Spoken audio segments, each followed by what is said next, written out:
ಜೈ ಶ್ರೀರಾಮ್. ಓಂ ವಸುದೇವ ಸುತಂ ದೇವಂ ಕಂಸಚಾಣೂರಮರ್ದನಂ ದೇವಕೀ ಪರಮಾನಂದಂ ಕೃಷ್ಣಂ ವಂದೇ ಜಗದ್ಗುರುಂ ಶಂಕರಂ ಶಂಕರಾಚಾರ್ಯಂ ಕೇಶವಂ ಬಾದರಾಯಣಂ ಸೂತ್ರಭಾಷ್ಯಕೃತೌ ವಂದೇ ಭಗವಂತೌ ಪುನಃ ಪುನಃ ಶ್ರುತಿಸ್ಮೃತಿ ಪುರಾಣಾನಾಂ ಆಲಯಂ ಕರುಣಾಲಯಂ ನಮಾಮಿ ಭಗವತ್ಪಾದಂ ಶಂಕರಂ ಲೋಕಶಂಕರಂ ವಂದೇ ತಂ ಸಚ್ಚಿದಾನಂದಂ ಯತಿವರ್ಯ ಮಹಾಮತಿಂ ವೇದ ವೇದಾಂತ ಸಾರಗ್ನಂ ಸದ್ಗುರುಂ ಪ್ರಣತೋಸ್ಮ್ಯಹಂ ಶ್ರೀಗುರುಂ ಪ್ರಣತೋಸ್ಮ್ಯಹಂ ಸದ್ಗುರುಂ ಸಚ್ಚಿದಾನಂದಂ ಸಾಧುವರ್ಯಂ ಸನಾತನಂ ಸದ್ವೇದಾಂತ ಪ್ರವಕ್ತಾರಂ ಸದಾ ಸ್ವಾಂತೆ ಸ್ಮರಾಮ್ಯಹಂ ಗುರು ಬ್ರಹ್ಮ ಗುರು ವಿಷ್ಣು ಗುರುದೇವೋ ಮಹೇಶ್ವರಃ ಗುರು ಸಾಕ್ಷಾತ್ ಪರಬ್ರಹ್ಮ ತಸ್ಮೈ ಶ್ರೀ ಗುರವೇ ನಮಃ. ಓಂ ಶಾಂತಿ ಶಾಂತಿ ಶಾಂತಿ. ಜೈ ಶ್ರೀರಾಮ್. ಜೈ ಶ್ರೀರಾಮ್, ಜೈ ಗುರುದೇವ. ಇವರುಗಳ ಆಶೀರ್ವಾದ ತಗೊಂಡು ನಾವು ಇವತ್ತು ಗೌಡಪಾದ ಹೃದಯ ಆ ಪುಸ್ತಕದಲ್ಲಿ ಇವತ್ತು ನಾವು ವಿಶ್ವಾದಿಗಳ ಅನುಭವವು ಜಾಗೃತ ಅವಸ್ಥೆಯಲ್ಲಿಯೂ ಇದೆ ಅಂದ್ರೆ ಗೌಡಪಾದರ ಕಾರಿಕೆಗೆ 2ನೇ ಮಂತ್ರ ಇದು. ಈ ಒಂದು ಪ್ರಕರಣದಲ್ಲಿ, 1ನೇ ಪ್ರಕರಣದಲ್ಲಿ, ಆಗಮ ಪ್ರಕರಣದಲ್ಲಿ ಐ ಥಿಂಕ್ ಒಂದು 39 ಮಂತ್ರಗಳನ್ನ ಬರೆದಿದ್ದಾರೆ. ಇದು 2ನೇ ಮಂತ್ರ ಅಷ್ಟೇ. ಈ 2ನೇ ಮಂತ್ರದಲ್ಲಿ ಹೇಳಕ್ ಮೊದಲು ನಾವು ಹಿಂದೆ 1ನೇ ಮಂತ್ರದಲ್ಲಿ ಏನೇನು ಹೇಳಿದ್ರು ಅನ್ನೋದು ನೆನೆಸ್ಕೊಂಡು ಹೋಗ್ಬೇಕಾಗಿರೋದು ನಮ್ಮ ಕರ್ತವ್ಯ. ಸೊ 2ನೇ ಚಾಪ್ಟರ್ನಲ್ಲಿ ಪಾದತ್ರಯ ಕಾರಿಕೆಗಳು ಅಂತ ಹೇಳಿ ಅದು 1ನೇ ಮಂತ್ರ. ಅಂದ್ರೆ ಅಲ್ಲಿ ಸಾರಾಂಶ ಹೇಳ್ತಾ ಇದ್ದೀನಿ ಅಷ್ಟೇ, ಹಿಂದೆ ನಾವು ಏನ್ ಮಾಡಿದ್ವಿ ಅನ್ನೋದನ್ನ. ಬಹಿಷ್ಪ್ರಜ್ಞ, ಅಂತರ್ಪ್ರಜ್ಞ, ಪ್ರಜ್ಞಾನ ಘನ ಅಂತ ನಮಗೆ 6ನೇ ಮಂತ್ರದಲ್ಲಿ ಮಾಂಡಿಕ್ಯ ಉಪನಿಷತ್ನಲ್ಲಿ 5ನೇ ಮಂತ್ರ 6ನೇ ಮಂತ್ರದಲ್ಲಿ ಹೇಳಿದ್ದನ್ನ ಸಾರಾಂಶ ಪೂರ್ತಿ ಇಲ್ಲಿ ಹೇಳ್ಬಿಡ್ತಾ ಇದ್ದಾರೆ. ಬಹಿಷ್ಪ್ರಜ್ಞ ಅಂದ್ರೆ ಗೊತ್ತು, ಎಚ್ಚರ, ಅವನ್ನ ವಿಶ್ವ ಅಂತ ಕರೆದ್ರು. ಅಂತರ್ಪ್ರಜ್ಞ ಅಂದ್ರೆ ತೈಜಸ ಅವನ್ನ. ಆಮೇಲೆ ಪ್ರಜ್ಞಾನಗಣ ಅಂದ್ರೆ ಪ್ರಾಜ್ಞ. ಇಲ್ಲಿ 3 ಆತ್ಮರಿದ್ದಾರೆ ಅಂತ ಅಲ್ಲ ಅಂತ ಹೇಳಿ ತ್ರಿಧಾ ಸ್ಮೃತಃ ಅಂತ ಹೇಳಿ ಭಾಷ್ಯಕಾರರು 2 ಮಂಗಳ ಸೂತ್ರಗಳನ್ನ ಹೇಳಿದ್ರು. ಒಂದು ಉಪನಿಷತ್ಗೆ, ಇನ್ನೊಂದು ಕಾರಿಕೆಗೆ. ಯಾರು? ಶಂಕರಾಚಾರ್ಯರು. ಮತ್ ಇದು ಇದೇ ಅರ್ಥ ತೋರಿಸ್ತಾ ಇರೋದು. ಎಚ್ಚರದಲ್ಲಿರುವ ಆತ್ಮನಿಗೆ, ಕನಸಿನಲ್ಲಿರುವ ಆತ್ಮನಿಗೆ, ಗಾಢನಿದ್ರೆಯಲ್ಲಿ ಎಲ್ಲವನ್ನೂ ಸ್ವಿಚ್ ಆಫ್ ಮಾಡ್ಕೊಂಡಿರೋ ಆ ಆತ್ಮನಿಗೆ ನನ್ನ ನಮಸ್ಕಾರಗಳು ಅಂತ ಆ ಶ್ಲೋಕದ ಅರ್ಥ. 2ಕ್ಕೂ ಒಂದೇ ಅರ್ಥ ಬರುತ್ತೆ ಅಂತ ಹೇಳಿ ಚೆನ್ನಾಗಿ ನಮಗೆ ಅರ್ಥ ಆಗೋದು ಮಾಡಿದ್ರು. ಅದಾದ್ಮೇಲೆ ನಾವು ವಿಶ್ವಾದಿ ವಿಭಾಗದಿಂದ ಅರ್ಥಕೋಬೇಕಾಗಿದ್ದು ಏನು ಅನ್ನೋದನ್ನು ಎತ್ತಿ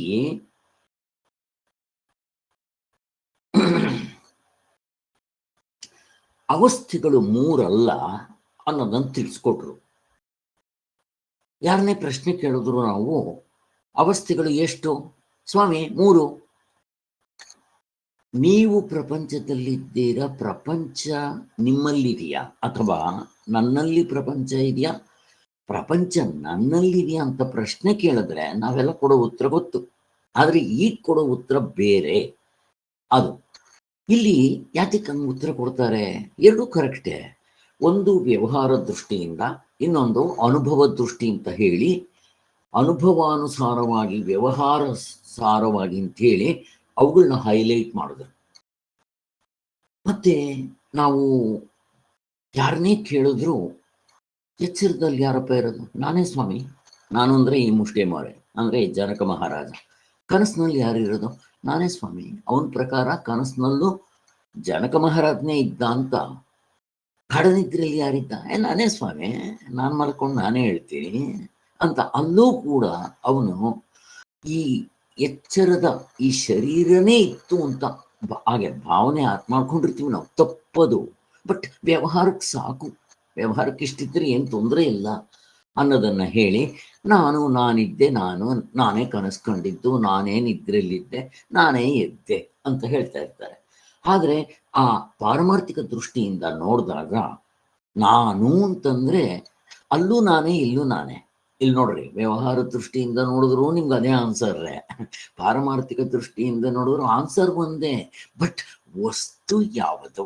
ನಾನು ಕರೆಕ್ಟು, ಈ ಡೂಪ್ಲಿಕೇಟ್ ಅಯ್ಯ, ಒರಿಜಿನಲ್ ಅಯ್ಯ? ಈ ಎಚ್ಚರದ ಜನಕ ಮಹಾರಾಜ ಕನಸಿನ ಭಿಕ್ಷುಕ ಅಥವಾ ಘಡನಿದ್ರಲ್ಲಿ ಏನೂ ಇಲ್ಲ ಅಂತ ಹೇಳೋಣ, ಅಥವಾ ನಾನು ಇರುವ ಅರಿವು ಆನಂದ ಅಂತ ಹೇಳೋ ನನ್ನ ಸ್ವರೂಪವ ಅಂತ ಗೊತ್ತಾದಾಗ ನಮಗೆ ಸ್ಪಷ್ಟತೆ ಬಂತು. ಅದಾದ್ಮೇಲೆ ಇನ್ನು ಮುಂದಕ್ಕೆ ಹೋಗಿ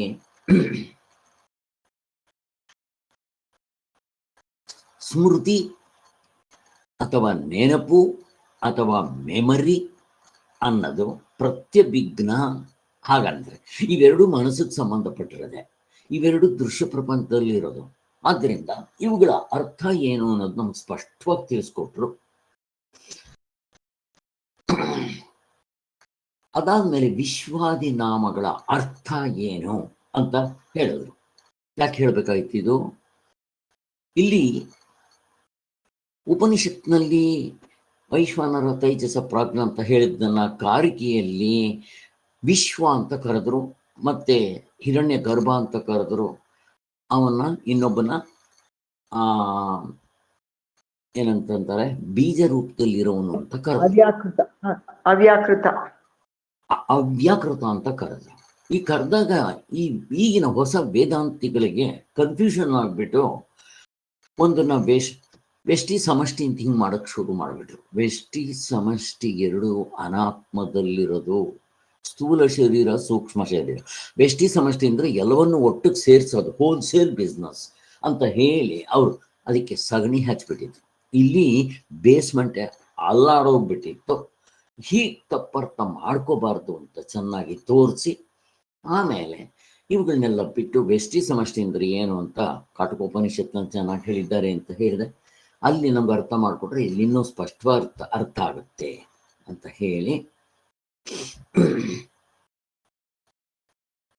ಸೊ ವಿಶ್ವಾದಿ ನಾಮಗಳ ಅರ್ಥ ನಿರ್ಣಯದಿಂದ ಪ್ರಯೋಜನ ಏನು ಅಂತ ಹೇಳಿ ಅಲ್ಲಿ ನಮಗೆ ಪೂರ್ತಿ ಸ್ಪಷ್ಟವಾಗಿ ಮಾಡಿಕೊಟ್ರು. ಈಗ ನಾವು ಎರಡನೇ ಮಂತ್ರಕ್ಕೆ ಬಂದಿದ್ದೀವಿ. ಕೃಷ್ಣವೇಣಿಯವರೇ, ಆ ಎರಡನೇ ಮಂತ್ರವನ್ನು ಓದಿ. ವಿಶ್ವಾದಿಗಳ ಅನುಭವವು ಜಾಗೃತ ಅವಸ್ಥೆಯಲ್ಲಿಯೂ ಇದೆ. ದಕ್ಷಿಣಾಕ್ಷಿ ಮುಖೇ ವಿಶ್ವೋ ಮನಸ್ಯಂತಸ್ತು ತೈಜಸಃ ಆಕಾಶೇ ಚ ಹೃದಿ ಪ್ರಾಜ್ಞಃ ತ್ರಿಧಾ ದೇಹೇ ವ್ಯವಸ್ಥಿತಃ. ಇದರ ಅರ್ಥ,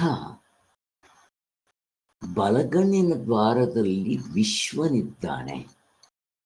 ಈಗ ಇಲ್ಲಿ ನಮ್ಮ ಶ್ರೀಧರ್ ಅವರು ಒಂದು ಹೇಳಿದ್ರು, ಪರಮಾರ್ಥ ಚಿಂತಾಮಣಿ ನೋಡ್ರಿ, ಒಂದಕ್ಕೊಂದು ಇಂಟರ್ ಕನೆಕ್ಷನ್ ನಿಮಗೆ ಸಿಗ್ಬೇಕು. ನಾನು ಇದು ಓದ್ತಾ ಇದ್ದಾಗ ಠಕ್ ಅಂತ ನನಗೆ ನೆನಪು ಬರಬೇಕು. ಪರಮಾರ್ಥ ಚಿಂತಾಮಣಿಯಲ್ಲಿ ಸ್ವಾಮಿಗಳು ಮೊದಲು ಎತ್ಕೊಂತಾನೆ ಇರುವು ಅರಿವು ಆನಂದ ಅಂತ ಹೇಳೋದು. ಆನಂದ ಹೇಳಕ್ ಮೊದಲೇ ಅರಿವಿನಲ್ಲೇ ಈ ಕೊನೇ ಚಾಪ್ಟರ್ನಲ್ಲಿ ನಾನು ಹೇಳಿದ್ರು 135 ಅಲ್ಲಿ ಎಲ್ಲ ಒಂದೊಂದು ಪ್ಯಾರಾಗೂ ಒಂದೊಂದು ನಂಬರ್ ಕೊಡ್ತಾ ಹೋಗ್ತಾ ಇದ್ರು. ಅಥವಾ ಪೇಜ್ ನಂಬರ್ ಬಂದಾಗ ಅದು ಐ ಥಿಂಕ್ 65ನೇ ಪೇಜ್ ಅಲ್ಲ 135ನೇ ಪೇಜ್ ಇತ್ತು ಏನೋ ಇರಲಿ. ಅಲ್ಲಿ 64, 62, 63, 65 ಏನೋ ಅದನ್ನು ನೀವು ಒಂದ್ಸಾರಿ ಮಾಡಿ ಸರ್ ಅಂತ ಹೇಳಿದ್ರು. ಯಾಕೆ ಹೇಳಿದ್ರು? ಈಗ ಎಚ್ಚರದಲ್ಲಿ ಸ್ಥೂಲ ಆತ್ಮ ಸ್ಥೂಲದ ಅನುಭವವನ್ನು ಪಡಿತಾ ಇರ್ತಾನೆ. ಕನಸಿನಲ್ಲಿ ಸೂಕ್ಷ್ಮದ ಅನುಭವ. ಘಡನಿದ್ರಲ್ಲಿ ಇವೆರಡೂ ಇಲ್ಲದೆ ಇದ್ರು ನಾನು ಇರ್ತೀನಿ ಅಂತ ಹೇಳಿ ತೋರಿಸಿದ್ರು. ಇದು ಒಂದೊಂದು ಅವಸ್ಥೆಯಲ್ಲೂ ತೋರಿಸಿ ಆಮೇಲೆ ನಮಗೆ ಮೋಕ್ಷ ಆಗ್ಬೇಕಾದ್ರೆ ಕನಸಿನಲ್ಲಾಗಲ್ಲ, ನಿದ್ದೆಯಲ್ಲಾಗಲ್ಲ. ಅದರಿಂದ ನಾವು ಎಚ್ಚರದಲ್ಲೇ ಮಾಡ್ಕೋಬೇಕು. ಈಗ ಎಚ್ಚರದಲ್ಲಿ ಮಾಡ್ಕೋಬೇಕಾದ್ರೆ ಇದನ್ನ ಹೇಳಿದ್ರು, ನಾನೇ ಹೇಳ್ತಾ ಇದ್ದೀನಿ, ನೀವು ಹೇಳ್ಬೇಕು ಇವಾಗ.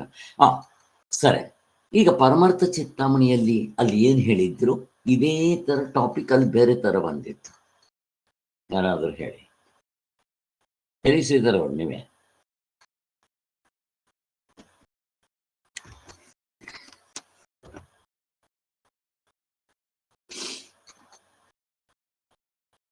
ಹಲೋ, ಯಾರಾದ್ರೂ ಹೇಳಿ.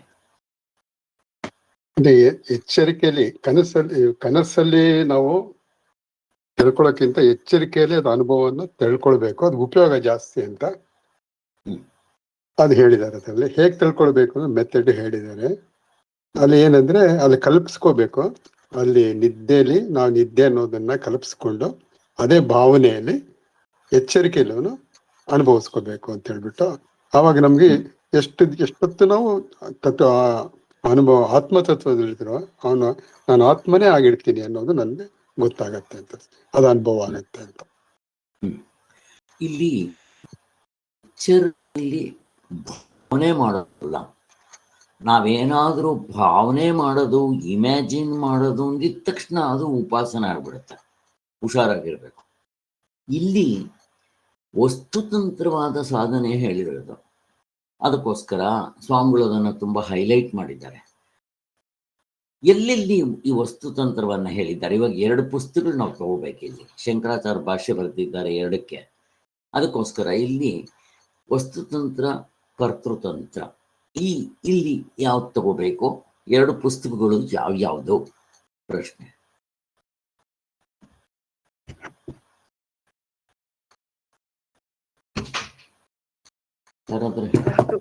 ವಸ್ತುತಂತ್ರನೇ ಸರ್. ವಸ್ತುತಂತ್ರ ಕರೆಕ್ಟ್. ಯಾವ 2 ಪುಸ್ತಕಗಳು ಯಾವುದು? ಪರಮಾರ್ಥ ಚಿಂತಾಮಣಿ ಇವಾಗ ಹೇಳಿದ್ರಲ್ಲ ಸರ್, ಇದು ಮಾಂಡುಕ್ಯ ಕಾರಿಕೆಗಳು, ಮಾಂಡುಕ್ಯ ಉಪನಿಷತ್ತು, ಅದು ಇಂಪಾರ್ಟೆಂಟ್. ಅದರಿಂದ ಇಲ್ಲಿ ಸ್ವಾಮಿಗಳು ಭಾಷ್ಯ ಬರ್ತಿರೋದು 2ಕ್ಕೆ. ಶಂಕರಾಚಾರ್ಯ ಉಪನಿಷತ್ಗೂ ಬರ್ತಿದ್ದಾರೆ, ಮತ್ತೆ ಇಲ್ಲಿ ಕಾರಿಕೆಗೂ ಬರ್ತಿದ್ದಾರೆ. ಆದ್ರಿಂದ 2ರಲ್ಲೂ ಅಂತ ತಗೋಬೇಕಾಗುತ್ತೆ. ವಸ್ತುತಂತ್ರವೇ ಹೇಳಿರೋದು, ಉಪಾಸನೆ ಹೇಳಿಲ್ಲ ಅಂತಲ್ಲ, ಅಲ್ಲಲ್ಲಿ ತಿಳಿಸಿದ್ದಾರೆ. ಇದು ಉಪಾಸನೆ ಮುಖ್ಯವಾಗಿ ಅಲ್ಲವೇ ಅಲ್ಲ. ಅದಕ್ಕೋಸ್ಕರ ಭಾವನೆ ಮಾಡೋದು ಅಲ್ಲ, ಇದ್ದದ್ದನ್ನು ಇದ್ದಾಗ ತಿಳ್ಕೊಳ್ಳೋದು ಅಲ್ಲ. ಹಗ್ಗ ಇದೆ ಅಂತ ತಿಳ್ಕೊಳ್ಳೋದು ಅಷ್ಟೇ. ಹಾಗೆ ಓಕೆ. ಮತ್ತೆ ಎಲ್ಲ ಕಡೆ ಹಾಗೆ ತಗೊಂಡ್ಬರ್ತಾರೆ ಎಲ್ಲ. ಬರೀ ಪರಮಾರ್ಥ ಚಿಂತಾಮಣಿಯಲ್ಲಿ ಸ್ವಾಮಿಗಳು ಏನು ಹೇಳಿದ್ದಾರೆ ಅಂತಂದ್ರೆ, ಇರುವು ಅರಿವು ಆದಮೇಲೆ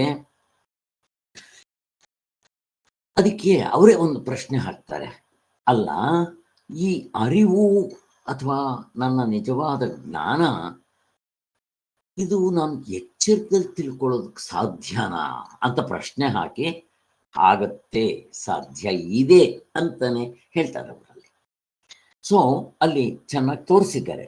ಇದು ಆದಮೇಲೆ ನಾನು ಅದನ್ನು ತಿರ್ಗಾ ಮಾಡಬೇಕು ಅಂತ ಇದ್ದೀನಿ. ಹೇಗಿದ್ರು ಶ್ರೀಧರ್ ಅವ್ರು ಕೇಳ್ತಾ ಇದ್ರು, ಅವಾಗ ನೀವೆಲ್ಲ ಓದ್ಕೊಂಡ್ಬನ್ನಿ, ಅದು ಸ್ಟಡಿ ಗ್ರೂಪ್ ಥರನೇ ಇಟ್ಕೊಂಬೇಡ, ಮತ್ತೆ ಬೇಕಾದ್ರೆ ಒಂದ್ಸಾರಿ ಮಾಡಿ ಇನ್ನೂ ಒಂದ್ಸಾರಿ ಸ್ಟಡಿ ಗ್ರೂಪ್ ಥರ ಇಟ್ಕೋಣ ಅದನ್ನು. ಸೊ ಅಲ್ಲಿಗೆ ಎಚ್ಚರದಲ್ಲಿ ಗುರು ಶಿಷ್ಯ ನನ್ನ ಅಜ್ಞ ನೀವು ಹೇಳಬೇಕು.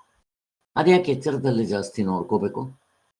ಎಚ್ಚರದಲ್ಲೇ ನಮ್ಗೆ ಇಂಪಾರ್ಟೆಂಟ್ ಅಥವಾ ಕನಸಿನಲ್ಲ ನಿದ್ದೆಲಿ ಇಂಪಾರ್ಟೆಂಟ್? ಪ್ರಶ್ನೆ ಯಾಕೆ? ಯಾರಾದ್ರೂ ಹೇಳಿ. ಸಾಧನೆ ಮಾಡಬೇಕಾಗಿದ್ದು ಎಚ್ಚರಿಕೆಯಲ್ಲಿ ಅಲ್ವಾ ಸರ್? ಕನ್ಸಲ್ಲೂ ಅದು ಕನ್ಸಲ್ಲೂ ಆಗಲ್ಲ ಅದಕ್ಕೆ ಮಾಡಕ್ಕೆ. ಅಲ್ಲಿ ಮತ್ತೆ ಇದರಲ್ಲಿ ಅಗ್ರಹಣ ಆಗತ್ತೆ ಪೂರ ನಿದ್ದೆಯಲ್ಲಿ. ಸೊ ಹಾಗಾದ್ರೆ ಗ್ರಹಿಸ್ಬೇಕಾಗಿದ್ದು ನಾವು ಇಲ್ಲೇ ಗ್ರಹಿಸ್ಬೇಕಲ್ವಾ? ಅದಕ್ಕೆ ಓಕೆ. ಇನ್ಯಾರಾದ್ರೂ ಏನಾದ್ರು ಪಾಯಿಂಟ್ ಸೇರ್ಸಂಗಿದ್ರೆ ಸೇರ್ಸಿ. ಕನಸು ಎದ್ದ ತಕ್ಷಣ ಸುಳ್ಳು ಅಂತ ಹೊಡೆದಾಕ್ಬಿಡ್ತೀವಿ ಸರ್.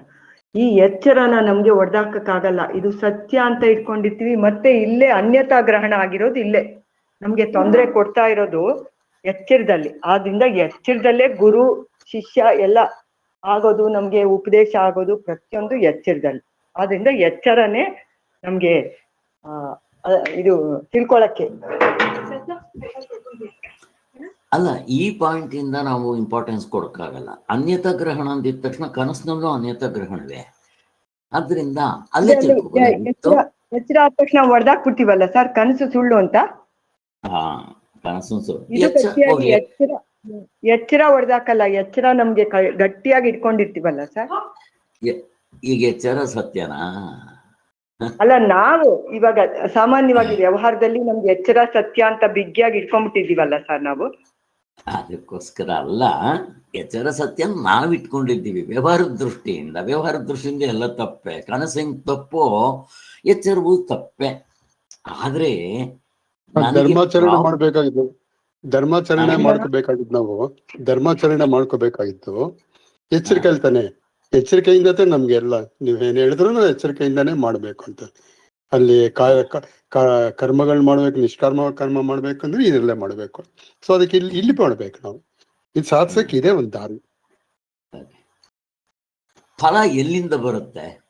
ಈಗ ನನಗೆ ಕನಸಿನಲ್ಲಿ ಯಾರನ್ನೋ ಒಬ್ಬನ ಕೊಂದಾಕ್ಬಿಡ್ತೀನಪ್ಪ, ಬರುತ್ತಾ ಪ್ರಶ್ನೆ? ಇಲ್ಲ ಸರ್, ಬರೋದಿಲ್ಲ. ಅಲ್ಲಿಗೆ ಪಾಪ ಪುಣ್ಯ ಎಚ್ಚರದಲ್ಲಿ ನನಗೆ ಆಗಾಗ್ತಾ ಇದೆ. ದುಃಖ ಅಲ್ಲೂ ಇದೆ, ಬಟ್ ಅಲ್ಲಿ ನಾನು ನಿವಾರಣೆ ಮಾಡ್ಕೊಳಕ್ ಆಗೋದಿಲ್ಲ. ಎದ್ದಿದ ತಕ್ಷಣ ನಿವಾರಣೆ ತಾನಾಗ ಆಗ್ಬಿಡುತ್ತೆ. ಅದಕ್ಕೆ ನನಗೆ ಅಲ್ಲಿ I need not to put in effort. ಅದೆಷ್ಟೇ ಕಷ್ಟವಾಗಿರ್ಲಿ, ಎದ್ದಿದ ತಕ್ಷಣ ಇಷ್ಟೇನ ಇದ ಸುಳ್ಳು ಅಂದ್ಬಿಡುತ್ತೆ. ಅಲ್ಲಿ ಹೆಂಡತಿ ಸತ್ತೋಗಿರ್ತಾಳೆ, ಗೊಳೋ ಅಂತ ಅಳ್ತಾ ಇರ್ತೀನಿ. ಎಚ್ಚರಕ್ಕೆ ಬಂದು ಅಳ್ರಿ ನೋಡೋಣ, ನಿಂತು ಹೋಗುತ್ತೆ. ಅಲ್ಲಿ ನಾನು ಬೇಕಾಗಿಲ್ಲ, ಎಚ್ಚರದಲ್ಲಿ ಹಂಗಾಗೋದಿಲ್ಲ. ಅದಕ್ಕೋಸ್ಕರ ನಾನು ಸಾಧನೆ ಮಾಡ್ಬೇಕಾದ್ರೆ ಎಚ್ಚರದಲ್ಲೇ ನನಗೆ ಕರ್ಮಫಲ ಇವೆಲ್ಲ ಸೃಷ್ಟಿ ಸ್ಥಿತಿ ಇಲ್ಲ, ಅಲ್ಲೂ ಎಲ್ಲ ಹೀಗೆ ಇರುತ್ತೆ. ಬಟ್ ಈ ಒಂದು ಪಾಯಿಂಟಿಂದ ನಾನು ಎಚ್ಚರದಲ್ಲೇ ಮಾಡ್ಬೇಕು. ಇನ್ನು ಗಾಢ ನಿದ್ರೆಯಲ್ಲಂತೂ ನಮಗೆ ದೇವರೇ ಒಂದು ಕೊಟ್ಬಿಟ್ಟಿರ್ತಾನೆ ಅದನ್ನ. ಆದ್ರಿಂದ ನಾನು ಅಲ್ಲೇನ್ ಮಾಡೋದಿದೆ, ಅಲ್ಲಿ ಆರಾಮಾಗಿ ಅನುಭವಿಸೋದು ಅಷ್ಟೇ. ಆದ್ರೆ ಅಲ್ಲಿ ನಾನು ಆತ್ಮನಾಗಿದ್ದೇನೆ ಗೊತ್ತಾಗಲ್ಲ. ಹಳದ್ದು ಕಣ್ಣಿಗೆ ಬಟ್ಟೆ ಕಟ್ಟಿ ಅರಮನೆಯಲ್ಲಿ ಎಷ್ಟು ಜನ್ಮಗಳು ತಿರುಗಿಸಿದ್ರೆ ನಮ್ಗೆ ಗೊತ್ತಾಗುತ್ತೆ. ಈಗ ನಮ್ಗೆ ಹಂಗೆ ಆಗಿರೋದು. ಎಷ್ಟು ಜನ್ಮಗಳಿಂದ ಕನಸು ಎಚ್ಚರ ನಿದ್ರೆ ಆಗ್ತಾ ಇದೆ, ಕಂಡಿದ್ದೀವೇನೋ? ಕಂಡಿಲ್ಲ. ಆದ್ದರಿಂದ ಎಚ್ಚರ. ಸೊ ಇಷ್ಟಂತೂ ನಮಗೆ ಗೊತ್ತಾಯ್ತು. ಈಗ ಬರೋಣ ಇಲ್ಲಿಗೆ. ಇಲ್ಲಿ ಎಚ್ಚರದಲ್ಲೇ ನಾವು ಮೋಕ್ಷ ಮಾಡ್ಕೋಬೇಕಾಗಿರೋದ್ರಿಂದ ಈ ಮೂರನ್ನು ಇರುವು ಅರಿವು ಆನಂದ ಅಥವಾ ಈ ಸ್ಥೂಲ ಬುಕ್ ಸೂಕ್ಷ್ಮ ಬುಕ್ ಪ್ರಜ್ಞಾನ ಘನ ಇವ್ರನ್ನ ಎಚ್ಚರದಲ್ಲಿ ಕಾಣೋದು ಹೇಗೆ ಅಂದಾಗ, ಬಲಗಣ್ಣಿನ ದ್ವಾರದಲ್ಲಿ ವಿಶ್ವನನ್ನ ನೋಡಿ. ಬಲಗಣ್ಣಿನ ದ್ವಾರ ವಿಶ್ವ. ಇಲ್ಲಿ ಬಲಗಣ್ಣ ದ್ವಾರ ಒಂದು ನೋಡ್ಕೊಂಡ್ಬಿಟ್ರೆ ಸಾಕ. ಬಲಗಣ್ಣು ಒಂದು ಹೇಳಿದ್ದಾರೆ, ಅದೊಂದು ನೋಡ್ಕೊಂಡ್ಬಿಟ್ರೆ ಎಚ್ಚರ ಆಗೋಗ್ಬಿಡ್ತಾ? ಪ್ರಶ್ನೆ ಕೇಳ್ತಾ ಇದೆ. ಬಲಗಣ್ಣು ಅನ್ನೋದು ಅಲ್ಲಿದ್ದಾನೆ ಅಂತಲ್ಲ, ಬಲಗಣ್ಣನ ಆತ್ಮ ಇದ್ದಾನೆ, ಬೇರೆಲ್ಲಿ ಇಲ್ಲ ಅಂತಲ್ಲ, ಎಲ್ಲ ಕಡೆನೂ ಇದ್ದಾನೆ. ಇಲ್ಲಿ ನಾವು ಏನಕ್ಕೆ ಬಲಗಣ್ಣನ್ನು ಯೂಸ್ ಮಾಡಿದ್ರೆ, ನಾವು ಸಾಧಾರಣ ಬಲಗಣ್ಣು ಶ್ರೇಷ್ಠವಾಗಿ ಅದರಿಂದಾನೇ ಶ್ರೇಷ್ಠ ಅಂತ ಹೇಳ್ಬಿಟ್ಟು ಅದನ್ನ ಹೇಳಿದ್ದಾರೆ ಅಷ್ಟೇ ಸರ್. ಎಡಗಣ್ಣು ಅಂದ್ರೆ ನಮ್ಗೆ ಸೆಕೆಂಡರಿ, ಇದು ಪ್ರೈಮರಿ ಅನ್ನೋ ಭಾವನೆಯಲ್ಲಿ ಬಲಗಣ್ಣು ಅಂತ ವಿಶಿಷ್ಟವಾಗಿ ಅಂತ ಹೇಳಿದ್ದಾರೆ ಸರ್ ಅಷ್ಟೇ. ಮತ್ತೆ ಇನ್ಯಾರಾದ್ರೂ ಆ್ಯಡ್ ಮಾಡ್ತೀರಾ? ಮಾಡ್ರಿ, ಎಲ್ಲ ಆ್ಯಡ್ ಮಾಡ್ತಾ ಹೋಗ್ಬೇಕು. ನಿಮ್ಗೆ ಏನೇನು ಅನ್ಸುತ್ತೋ. ಕಣ್ಣು ಅಂತ ಉಪಲಕ್ಷಣವಾಗಿ ತಗೊಂಡಿದ್ದಾರೆ ಅಷ್ಟೇ ಸರ್. ಅಲ್ಲಿ ಕಣ್ಣಿನಲ್ಲೇ ಇರ್ತಾನೆ ಅಂತಲ್ಲ, ಕಣ್ಣು ತುಂಬಾ ಸೂಕ್ಷ್ಮವಾಗಿರುತ್ತೆ, ಅದು ತುಂಬಾ ಮುಖ್ಯ ದೇಹದಲ್ಲಿ ಅಂತ ಹೇಳ್ಬಿಟ್ಟು ಕಣ್ಣು ಅಂತ ತಗೊಂಡಿದ್ದಾರೆ ಸರ್. ಅರ್ಥ ಆಯ್ತಾ? ಉಪಲಕ್ಷಣ ಕಣ್ಣಿನ ಹೇಳಿದ್ ಯಾರಾದ್ರೂ ಅದನ್ನ ಎಕ್ಸ್ಪ್ಲೈನ್ ಮಾಡಿ. ಶ್ರೀಧರ್ ಅವರು ಎಕ್ಸ್ಪ್ಲೈನ್ ಮಾಡ್ತೀರಿ ನೀವು. ಉಪಲಕ್ಷಣ ಅಂತ ತಗೊಂಡಿದ್ದಾರೆ. ಕಣ್ಣೊಂದು ಉಪಲಕ್ಷಣ ತಗೊಂಡ್ರೆ ಏನರ್ಥ ಆಗುತ್ತೆ? ಎಲ್ಲಾ ಇಂದ್ರಿಯಗಳು ಇಂದ ತೋರ್ತಾ ಇರ್ತಾನೆ ಅಂತ ಅರ್ಥ ಆಗುತ್ತೆ ಸರ್. ಅದೊಂದು ಸುಮ್ಮನೆ ಸೂಚನೆ. ಹೌದು. ಕರ್ಮೇಂದ್ರಿಯಗಳಿಲ್ವಾ? ಎಲ್ಲಾ ದ್ವಾರದಿಂದಲೂ ಅವನೇ ತೋರ್ತಾ ಇರೋದು ಅಂತ ಸರ್. ಇದೊಂದನ್ನ ಮಾತ್ರ ಎಕ್ಸಾಂಪಲ್ ಆಗಿ ತಗೊಂಡಿದ್ದಾರೆ ಅಷ್ಟೇ ಸರ್. ಕರ್ಮೇಂದ್ರಿಯ ಬೆಳಗುವುದು ಅಂತ ಸರ್. ಇಲ್ಲಿ ಬೆಳಗುವುದು ಅನ್ನೋ ಅರ್ಥದಲ್ಲಿ ತಗೊಂಡಿದ್ದಾರೆ ಸರ್. ಕಣ್ಣಂದ್ರೆ ಬೆಳಕಲ್ಲಿ ನೋಡೋದಂತ ಹಂಗೇನಿಲ್ಲ. ಇರ್ಲಿ, ಇಲ್ಲಿ ಕಣ್ಣು ಅನ್ನೋದು ಒಂದು ಉಪಲಕ್ಷಣ. ಅಂದ್ರೆ ಅದೊಂದು ತಗೊಂಡ್ರೆ ಎಲ್ಲವನ್ನೂ ತಗೊಂಡಂಗಾಯ್ತು ಅಂತ ನಾವು ಭಾವನೆ ಮಾಡ್ಕೋಬೇಕು. ಭಾವನೆ ಅಲ್ಲ. ಮತ್ತೆ ಇಲ್ಲಿ ಎಲ್ಲ ಕರ್ಮೇಂದ್ರಿಯಗಳ ಹಿಂದೆಗಡೆ ಪರಮಾತ್ಮನೇ ಇರೋದು, ಎಲ್ಲ ಜ್ಞಾನೇಂದ್ರಿಯಗಳ ಹಿಂದೆ ಅವನೇ ಇರೋದು, ಎಲ್ಲ ಅಂತಃಕರಣ 4 ಅಂತಃಕರಣದ ಹಿಂದೆ ಅವನೇ ಇರೋದು, ಅವನೇ ಕರೆಂಟು. ಮತ್ತೆ ಎಲ್ಲ ಪ್ರಾಣಗಳ 5 ಪ್ರಾಣಗಳು ಉಪಪ್ರಾಣಗಳು ಹಿಂದೆ ಅವನೇ ಇರೋದು. ಆಗ ತಗೋಬೇಕು. ಅಲ್ಲಿಗೆ ಪೂರ್ತಿ 19 ಮುಖಗಳು ಅಂತ ನಾನು ಏನು ಹೇಳ್ತೇನೋ, ಈ ಎಲ್ಲದಕ್ಕೂ ಚೈತನ್ಯ ಶಕ್ತಿ ಅವನಿಂದಲೇ, ಅಸ್ತಿತ್ವ ಇರದೆ ಅವನಿಂದ. ಅದರಿಂದ ಹಾಗೆ ತಗೋಬೇಕು. ಬಲಗಡೆ ಅನ್ನೋದು ಒಂದು ಉಪಲಕ್ಷಣ ಅಷ್ಟೇ. ಅದನ್ನು ಹೇಳ್ಬಿಟ್ರೆ ಎಲ್ಲ ಬಂದ್ಬಿಡುತ್ತೆ. ಹಾಗೆ ಬ್ರಾಹ್ಮಣ ಬಂದ, ಕ್ಷತ್ರಿಯ ಬಂದ, ವೈಶ್ಯ ಬಂದ, ಶೂದ್ರ ಬಂದ ಅಂತ ಹೇಳಿದ ತಕ್ಷಣ ಎಲ್ಲ ಬ್ರಾಹ್ಮಣರು ಸೇರಿಸ್ಕೊಂಡ್ಬಿಡ್ತಾರೆ. ಹಾಗೆ ಇಲ್ಲಿ ಉಪಲಕ್ಷಣಕ್ಕೆ, ಇಲ್ಲಿ ಎಚ್ಚರದಲ್ಲಿ ಬಲಗಣ್ಣಿನ ದ್ವಾರ ಅಂತ ಅಂದ್ರು, ಮನಸ್ಸಿನ ಒಳಗೆ ತೈಜಸ ಅಂತ ಹೇಳಿದ್ರು. ಇಲ್ಲಿ ಯಾಕೆ ಮನಸ್ಸು ಮಾತ್ರ ಹೇಳಿದ್ರು? ಹಾಗಾದ್ರೆ ಈಗ ಎಚ್ಚರದ ಮನಸ್ಸು ಇಲ್ಲಿಗೆ ಬರಲ್ವಾ ಅಂತ ಪ್ರಶ್ನೆ ನಂದು. ಇಲ್ಲಿ ಮನಸ್ಸು ಅಂತ ಹೇಳಿದ್ರಲ್ಲ, ಈಗ ಎಚ್ಚರದಲ್ಲಿ ಮನಸ್ಸಿನ ಹಿಂದೆಗಡೆ ಹೇಳ್ಬಿಟ್ಟಿದ್ದಾರೆ, ಇಲ್ಲಿ ಕನಸಿನಲ್ಲಿ ಮನಸ್ಸಿನ ಒಳಗೆ ಅಂತ ಹೇಳಿದ್ದಾರಲ್ಲ, ಇಲ್ಲಿ ತಿರ್ಗಾ ಮನಸ್ಸು ತಗೊಂಡಿದ್ದಾರಲ್ಲ, ಯಾಕೆ? ಕನಸು ಕಾಣೋದು ಬರೀ ಮನಸ್ಸಿನೊಳಗಡೆ ಕನಸು ಕಾಣ್ತಾ ಇರ್ತಾನಲ್ಲ ಸರ್, ಆದ್ರಿಂದ ಅಲ್ಲಿ ಮನಸ್ಸನ್ನ ತಗೊಂಡಿದ್ದಾರೆ ಸರ್. ಮನಸ್ಸೇ ಎಲ್ಲ ತಯಾರು ಮಾಡ್ಕೊಂಡು ಅಲ್ಲಿ ನೋಡ್ತಾ ಇರ್ತಾನೆ ಅವನು. ಅದರಿಂದ ಈಗ ಬರೀ ಎಚ್ಚರದಲ್ಲಿರೋ ಮನಸ್ಸು ಬೇರೆ, ಕನಸಿನಲ್ಲಿರೋ ಮನಸ್ಸು ಬೇರೆ. ಬಟ್ ಇಲ್ಲಿ ನಾನು ಬರೀ ಎಚ್ಚರದ ಆತ್ಮನ ನೋಡ್ಕೊಂಡ್ಬಿಟ್ರೆ ಪೂರ್ತಿ ಆಗೋದಿಲ್ಲ. ಇವಾಗ ಎಲ್ಲ ಬೇರೆಯವರೆಲ್ಲ ಮಾಡ್ತಾ ಇರೋದು ಹಾಗೆ, ಎಚ್ಚರಕ್ಕೆ ಇಂಪಾರ್ಟೆನ್ಸ್ ಕೊಟ್ಟು ಕನಸಿಗೆ ಕೊಡದೆ. ಈಗ ನಾನು ಕನಸಿನಲ್ಲೂ ಇರ್ತೀನಿ 24 ಗಂಟೆಯಲ್ಲಿ. ನನಗೆ ಎಚ್ಚರಕ್ಕೆಷ್ಟು ಸ್ವಲ್ಪ ಗಂಟೆ ಕಳೆದ್ರೆ ಜಾಸ್ತಿ ಗಂಟೆ ಕಳೆದಿರ್ಬೋದು. ನಿದ್ದೆಯಲ್ಲಿ ನಾನು 8 ರಿಂದ 9 ಗಂಟೆ ಕಳೀತೀನಿ. ವಯಸ್ಸಾದ್ಮೇಲೆ ಕಡಿಮೆ ಆಗ್ಬೋದು 6 ಗಂಟೆ. ಮಕ್ಕಳು 24 ಗಂಟೆ ನಿದ್ದೆಯಲ್ಲಿರ್ತಾರೆ. ಆನಂದ. ಕನಸು ಬೀಳಲ್ವಾ? ಅಲ್ಲಿಗೆ ಒಂದು ದಿನದಲ್ಲಿ 24 ಗಂಟೆಯಲ್ಲಿ ನನಗೆ ಕನಸು ಇರುತ್ತೆ. ನಾನು ಅದನ್ನು ಕನ್ಸಿಡರ್ ಮಾಡಬೇಕು. ಅದಕ್ಕೋಸ್ಕರ ಇಲ್ಲಿ ಮನಸ್ಸಿನ ಒಳಗೆ ಅಂತ ಹೇಳಿದ್ದಾರೆ. ಇನ್ನು ಸ್ವಲ್ಪ ಮನಸ್ಸಿನ ಒಳಗೆ ಅಂದ್ರೆ ಇನ್ಯಾರಾದ್ರೂ ಇನ್ನು ಸ್ವಲ್ಪ ಕ್ಲಿಯರ್ ಮಾಡ್ಬೇಕಲ್ಲ. ಕನಸನ್ನ ಮನಸ್ಸಿನ ಒಳಗೆ ಅಂತ ಹೇಳಿದ್ದಾರೆ. ಕೃಷ್ಣವೇಣಿಯವರು ಹೇಳಿದ್ದಾರೆ. ಇನ್ಯಾರಾದ್ರೂ ಆ್ಯಡ್ ಮಾಡಿ. ಏನ್ ಹೇಳಿದ್ರಿ ಕೃಷ್ಣವೇಣಿ ನೀವು? ಇನ್ನೊಂದ್ಸರಿ ಹೇಳಿ. ಶ್ರೀಧರ್ ಹೇಳಿ. ಸರ್, ನಾವು ಕನಸು ಕಾಣೋದು ಮನಸ್ಸಿನ ರೂಪದಲ್ಲೇ ಅಲ್ಲ ಸರ್. ಕನಸುನು ಮನಸ್ಸೇ, ಬೇರೆ ಯಾವ್ದು ಇರಲ್ಲ. ಅಲ್ಲಿ ಮನಸ್ಸಲ್ಲಿ ಕಲ್ಪಿಸ್ಕೊಂಡು ಮಾಡೋದೇ ಕನಸು ಅಲ್ವಾ ಸರ್? ಸೊ ಈಗ ಅದು ಪ್ರೊಜೆಕ್ಷನ್ಸ್ ಅಷ್ಟೇ, ಮನಸ್ಸಿನ ಒಂದು ಪ್ರೊಜೆಕ್ಷನ್ಸ್ ಅಷ್ಟೇ. ಸೊ ಈ ಪ್ರೊಜೆಕ್ಷನ್ಸ್ ಅಲ್ಲಿ ಅವ್ರು ಹೇಳಿ ಮನಸ್ಸು ಅಂದ್ರೇನು ಇಂಪಾರ್ಟೆಂಟ್ಲಿ ಮನಸ್ಸಿಂದಾನೇ ಆಗ್ತಾ ಇದೆ ಅಲ್ವಾ? ಅದಕ್ಕೋಸ್ಕರ ಮನಸ್ಸನ್ನ ಇಟ್ಕೊಂಡಿದ್ದಾರೆ ಅವರು. ಅಲ್ಲಿಂದ ಎಲ್ಲಾನು ಆಗತ್ತೆ ಅಂತ. ಅಂದ್ರೆ ಎಲ್ಲ ಇಂದ್ರಿಯಗಳಿಗೂ ಅಲ್ಲೂ ಇಂದ್ರಿಯಗಳು ಎಲ್ಲನೂ ನಮ್ಗೆ ಕಾಣ್ತಾ ಇರುತ್ತೆ. ನಮ್ಮ ಇಂದ್ರಿಯಗಳು ಎಲ್ಲ ಅನುಭವಗಳೆಲ್ಲ ಕಾಣ್ತಾ ಇರುತ್ತೆ. ಬಟ್ ಅದ್ರ ಹಿಂದೆ ಮನಸ್ಸಿನಿಂದ ಆಗ್ತಾ ಇರುತ್ತೆ. ಅಲ್ಲಿ ಮನಸ್ಸು ಇಲ್ಲದ್ರೆ ಆಗಲ್ಲ, ಅಲ್ಲಿ ಕನಸೇ ಬರಲ್ಲ. ಮನಸ್ಸು ಬಿಟ್ಬಿಟ್ಟೆ ನಿದ್ದೆಗೆ ಹೋಗ್ಬಿಡ್ತೀವಿ, ತೀರಾ ನಿದ್ದೆಗೆ. ಸೊ ಮನಸ್ಸಿನಿಂದನೇ ಆಗ್ತಾ ಇರುತ್ತದು. ಅದೇ ಮೈನ್ ಇಂಪಾರ್ಟೆಂಟ್ ಅಲ್ಲಿ. ಸೊ ಅದನ್ನ ಇಂಪಾರ್ಟೆಂಟ್ ಆಗಿ ಇಟ್ಕೊಂಡಿದ್ದಾರೆ ಅಲ್ಲಿ, ಮನಸ್ಸಿನೊಳಗೆ ಅಂತ ಹೇಳ್ಬಿಟ್ಟು. ಕರೆಕ್ಟು.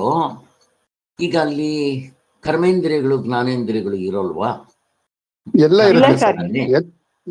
ಎಲ್ಲ ಜ್ಞಾನೇಂದ್ರ ಕರ್ಮೇಂದ್ರಿಯಗಳು ಕನಸಿನ ಇಂದ್ರಿಯ, ಅದು ಕನಸಿನಲ್ಲಿ ಇರುತ್ತೆ. ಕನಸಿನ ಇಂದ್ರಿಯ ಅವೆಲ್ಲ. ಯಾಕಂದ್ರೆ ಅಲ್ಲೂ ಕೈ ನೋಡ್ತೀವಿ, ಅಲ್ಲೂ ಕಾಲು ನೋಡ್ತೀವಿ, ಅಲ್ಲೂ ಕೈನಿಂದ ಅನುಭವ ತಗೊಂತೀವಿ, ಎಲ್ಲ ಇರುತ್ತೆ ಅದ್ರೆ. ಬಟ್ ಅದು ಹಿಂದ್ಗಡೆ ಪ್ರಚೋದನೆ ಕೊಡ್ತಾ ಇರೋದು, ಅದ್ರ ಹಿಂದೆ ಶಕ್ತಿ ಬಂದು ಮನಸ್ಸು ಹಿಂದ್ಗಡೆ ಇರೋದು ಆತ್ಮ. ಈಗ ಎಚ್ಚರದಲ್ಲೂ ಅದೇ ತರ ಇದೆ. ಕರ್ಮೇಂದ್ರಿಯಗಳ ಹಿಂದೆಗಡೆ ಮನಸ್ಸಿದೆ. ಎರಡು ಸೇಮ್. ಆದ್ರೆ ಫಿಸಿಕಲಿ ಆಗಲ್ಲ ಸರ್, ಫಿಸಿಕಲಿ ಆಗಲ್ಲ. ಅಲ್ಲಿ ಆಕ್ಚುಲಿ ಫಿಸಿಕಲಿ ಇಲ್ಲದ ನಡೆಯುತ್ತೆ, ಇಲ್ಲಿ ಫಿಸಿಕಲ್ ಇಲ್ಲದ್ರೆ ಆಗಲ್ಲ. ಅದು ಮನಸ್ಸು ಮಾತ್ರನೇ. ಇಲ್ಲಿ ಮನಸ್ಸು ಇರುತ್ತೆ, ಎಲ್ಲನೂ ಇರುತ್ತೆ. ಇಲ್ಲಿ ಎರಡು ಇರುತ್ತೆ. ಅಲ್ಲಿ ಇಂಪಾರ್ಟೆಂಟ್ ಮನಸ್ಸು ಜಾಸ್ತಿ. ಅದರಿಂದ ಮನಸ್ಸೇ ಜಾಸ್ತಿ ಅಲ್ಲ. ಈಗ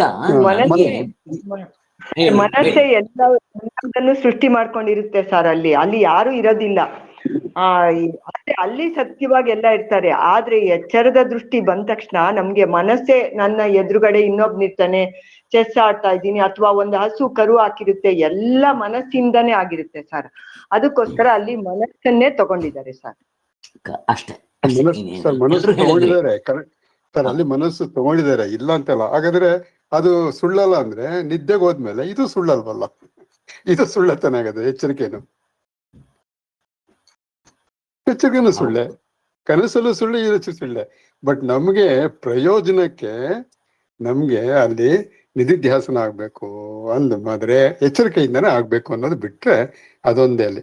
ಸೊ ಅದನ್ನೇ ಉಪಾಯವಾಗಿ ಹೇಳಿದ್ದಾರೆ, ಮನಸ್ಸೇ ಆಗತ್ತಲ್ಲಿ ಅಂತ. ಅದ್ರ ಹಿಂದೆ ಇರೋದು ಆತ್ಮ ಅಂತ ಹೇಳಕ್ಕೆ ಹೇಳಿದ್ದಾರೆ. ಅದು ಕರೆಕ್ಟ್, ಎಲ್ಲರದು ಕರೆಕ್ಟು. ಇಲ್ಲಿ ಕನಸನ್ನ ಹೇಳುವಾಗ ಎಚ್ಚರದ ದೃಷ್ಟಿಯಿಂದಲೇ ನೋಡಿ ಹೇಳಿದ್ದಾರೆ. ನಾವು ಕನಸನ್ನ ಪರೀಕ್ಷೆ ಮಾಡಿ ಅದರ ಒಂದು ಜಡ್ಜ್ಮೆಂಟ್ ಎಚ್ಚರದಲ್ಲಿ ತಗೋಬೇಕಾದ್ರೆ ಹೇಗೆ ನಾನು ಎಚ್ಚರದಿಂದ ನೋಡಿ ಆ ಜಡ್ಜ್ಮೆಂಟ್, ಆ ಡಿಸಿಷನ್ ತಗೊಂಡು ಆ ಜಡ್ಜ್ಮೆಂಟ್ಗೆ ನಾನು ತೂಕಕ್ಕಿಡ್ತೀನೋ, ಹಾಗೆ ಕನಸಿನ ದೃಷ್ಟಿಯಿಂದ ನೋಡಿದಾಗ ಅಲ್ಲಿ ಭಿಕ್ಷುಕ ಎಲ್ಲ ಇರ್ತಾನೆ. ಇಲ್ಲಿ ಹೇಗೆ 19 ಅಲ್ಲೂ 19 ಆದಿದ್ದೀವಿ ಅವಸ್ಥೆ ಒಳಗಡೆ ಅರ್ಧ ರಸನ್ ಅಲ್ಲೂ ಇರ್ತಾನೆ. ಬಟ್ ಇಲ್ಲಿ ನಾವು ಎಚ್ಚರದ ದೃಷ್ಟಿಯಿಂದ ಇಲ್ಲಿ ಇನ್ನೊಂದೇನಾಗುತ್ತೆ ಅಂತಂದ್ರೆ, ಹೇಗೆ ನಿದ್ದೆಗೆ ಹೋದಾಗ ಪಿಕ್ಚರ್ ಸ್ವಿಚ್ ಆಫ್ ಆದ್ರೆ ನನಗೆ ಆತ್ಮ ಕಾಣ್ತಾನೆ, ಸ್ವಿಚ್ ಆಫ್ ಆಗಬೇಕು. ಇಲ್ಲಿ ಎಚ್ಚರದಲ್ಲಿ ಎಲ್ಲವೂ ಆನ್ ಆಗಿದೆ. ಕನಸಕ್ಕೆ ಯಾಕೆ ಕರ್ಕೊಂಡೋದ್ರು ಅಂತಂದ್ರೆ ಅಲ್ಲಿ ಕರ್ಮೇಂದ್ರಿಯಗಳು ಸ್ವಿಚ್ ಆಫ್. ಮತ್ತೆ ಈ ಕರ್ಮೇಂದ್ರಿಯಗಳು ಜ್ಞಾನೇಂದ್ರಿಯಗಳು ಇಲ್ಲ, ಬರೀ ಮನಸ್ಸೇ. ನೀವು ಎಚ್ಚರದ ಮನಸ್ಸಲ್ಲ, ಬಟ್ ಎಚ್ಚರದ ಸಂಸ್ಕಾರ ತಗೊಂಡ್ಬರುತ್ತೆ ಅಂತ ಎಚ್ಚರದ ದೃಷ್ಟಿಯಿಂದ ಏನ್ ಬೇಕಾದ್ರೂ ಹೇಳಿ. ಅದಾದ್ಮೇಲೆ ಆದಿ ಭೌತಿಕ ಅಲ್ಲಿ ಇರ್ತಾರ ಕನಸಿನಲ್ಲಿ. ಕಲ್ಪನಾ, ಎಚ್ಚರದ ದೃಷ್ಟಿಯಿಂದ ಮಾತಾಡ್ತಾ ಇದ್ದೀನಿ. ಆದಿ ಭೌತಿಕವಾಗಿ ನನ್ನ 84 ಲಕ್ಷ ಜೀವರಾಶಿಗಳು, ನನ್ನ ಹೆಂಡತಿ, ಮಕ್ಕಳು, ಮನೆ, ಮಠ, ಆಸ್ತಿ ಪಾಸ್ತಿ, ಅಂತಸ್ತು, ಎಕ್ಸೆಟ್ರಾ, ಆಳು ಕಾಳು, ಕಾರು, ವಾಹನ ಬರುತ್ತಮ್ಮ ಕನಸ್ಗೆ? ಬರುತ್ತಿಲ್ಲ. ಮತ್ತೆ ಹೋಗ್ಲಿ, ಆದಿ ದೈವಿಕವಾಗಿ ಈ ಸೂರ್ಯ ಕನಸಿಗೆ ಬರ್ತಾನ? ಈ ಆಕಾಶ ಕನಸಿಗೆ ಬರುತ್ತಿಲ್ಲ.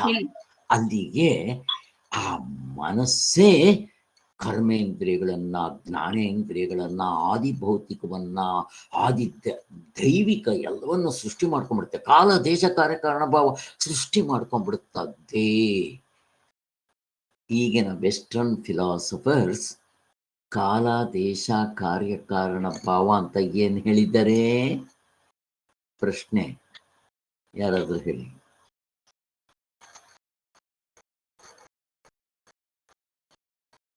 ಯಾರಾದ್ರೂ ಹೇಳಿ ಬೇಗ. ಅಲ್ಲೇ ಬೇರೆ ದೇಶ, ಬೇರೆ ಕಾಲ, ಎಲ್ಲ ಬೇರೆ ಸೆಟ್ಟೇ ಬೇರೆ ಸರ್ ಅಲ್ಲಿ. ಅದು ಕರೆಕ್ಟು. ವೆಸ್ಟರ್ನ್ ಫಿಲಾಸಫರ್ಸ್ ಪ್ರೂವ್ ಮಾಡಿದ್ದಾರೆ. ಈ ಕಾಲ, ದೇಶ, ಕಾರ್ಯಕಾರಣ ಭಾವ ಅಂತ ನೀವು ಬಡ್ಕೊಂತೀರಲ್ಲಪ್ಪ, ಅದು ಮನಸ್ಸಿನ ಕಲ್ಪನೆ. ಎಲ್ಲಿ? ಎಚ್ಚರದಲ್ಲಿ ಮಾಡಿರೋದು. ನನಗೆ ಅನುಭವ ಆಗ್ಬೇಕು ಅಂದ್ರೆ ಕನಸು ನೋಡ್ಕೊಳ್ರಿ, ಮುಗಿದೋಯ್ತು. ಕನಸಿನಲ್ಲಿ ಯಾವುದೂ ಇಲ್ಲ. ಆದರೂ ಮನಸ್ಸು ಕಲ್ಪನೆ ಮಾಡ್ಕೊಳ್ಳುತ್ತೆ, ಅಲ್ಲಿ ಇಮ್ಯಾಜಿನ್ ಮಾಡ್ಕೊಳ್ಳುತ್ತೆ, ಅಲ್ಲಿ ಭಾವನೆ ಹೇಳ್ರಿ ಅಂತ ಹೇಳ್ತಾರೆ. ಅಲ್ಲಿ ಏನಾಯ್ತು? ಇಲ್ಲಿ ಎಚ್ಚರದಲ್ಲಿ ಎಲ್ಲ 19 ಮುಖಗಳು ಇರೋದ್ರಿಂದ, ಆದಿ ದೈವಿಕ, ಆದಿ ಭೌತಿಕ ಇರೋದ್ರಿಂದ ಇಲ್ಲಿ ನಾನು ಆತ್ಮ ಕುರಿಸೋದು ಕಷ್ಟ ಅಂತ. ಅದಕ್ಕಿಂತ ಸ್ವಲ್ಪ ಬೆಟರ್ ಅಲ್ಲಿ ಇಷ್ಟೆಲ್ಲ ಸ್ವಿಚ್ ಆಫ್ ಆಗಿದ್ರು ಪ್ರಪಂಚ ಮತ್ತೆ ಅದು ಮಾಡ್ಕೊಂತ ಇದೆಯಲ್ಲ ಅಂತ.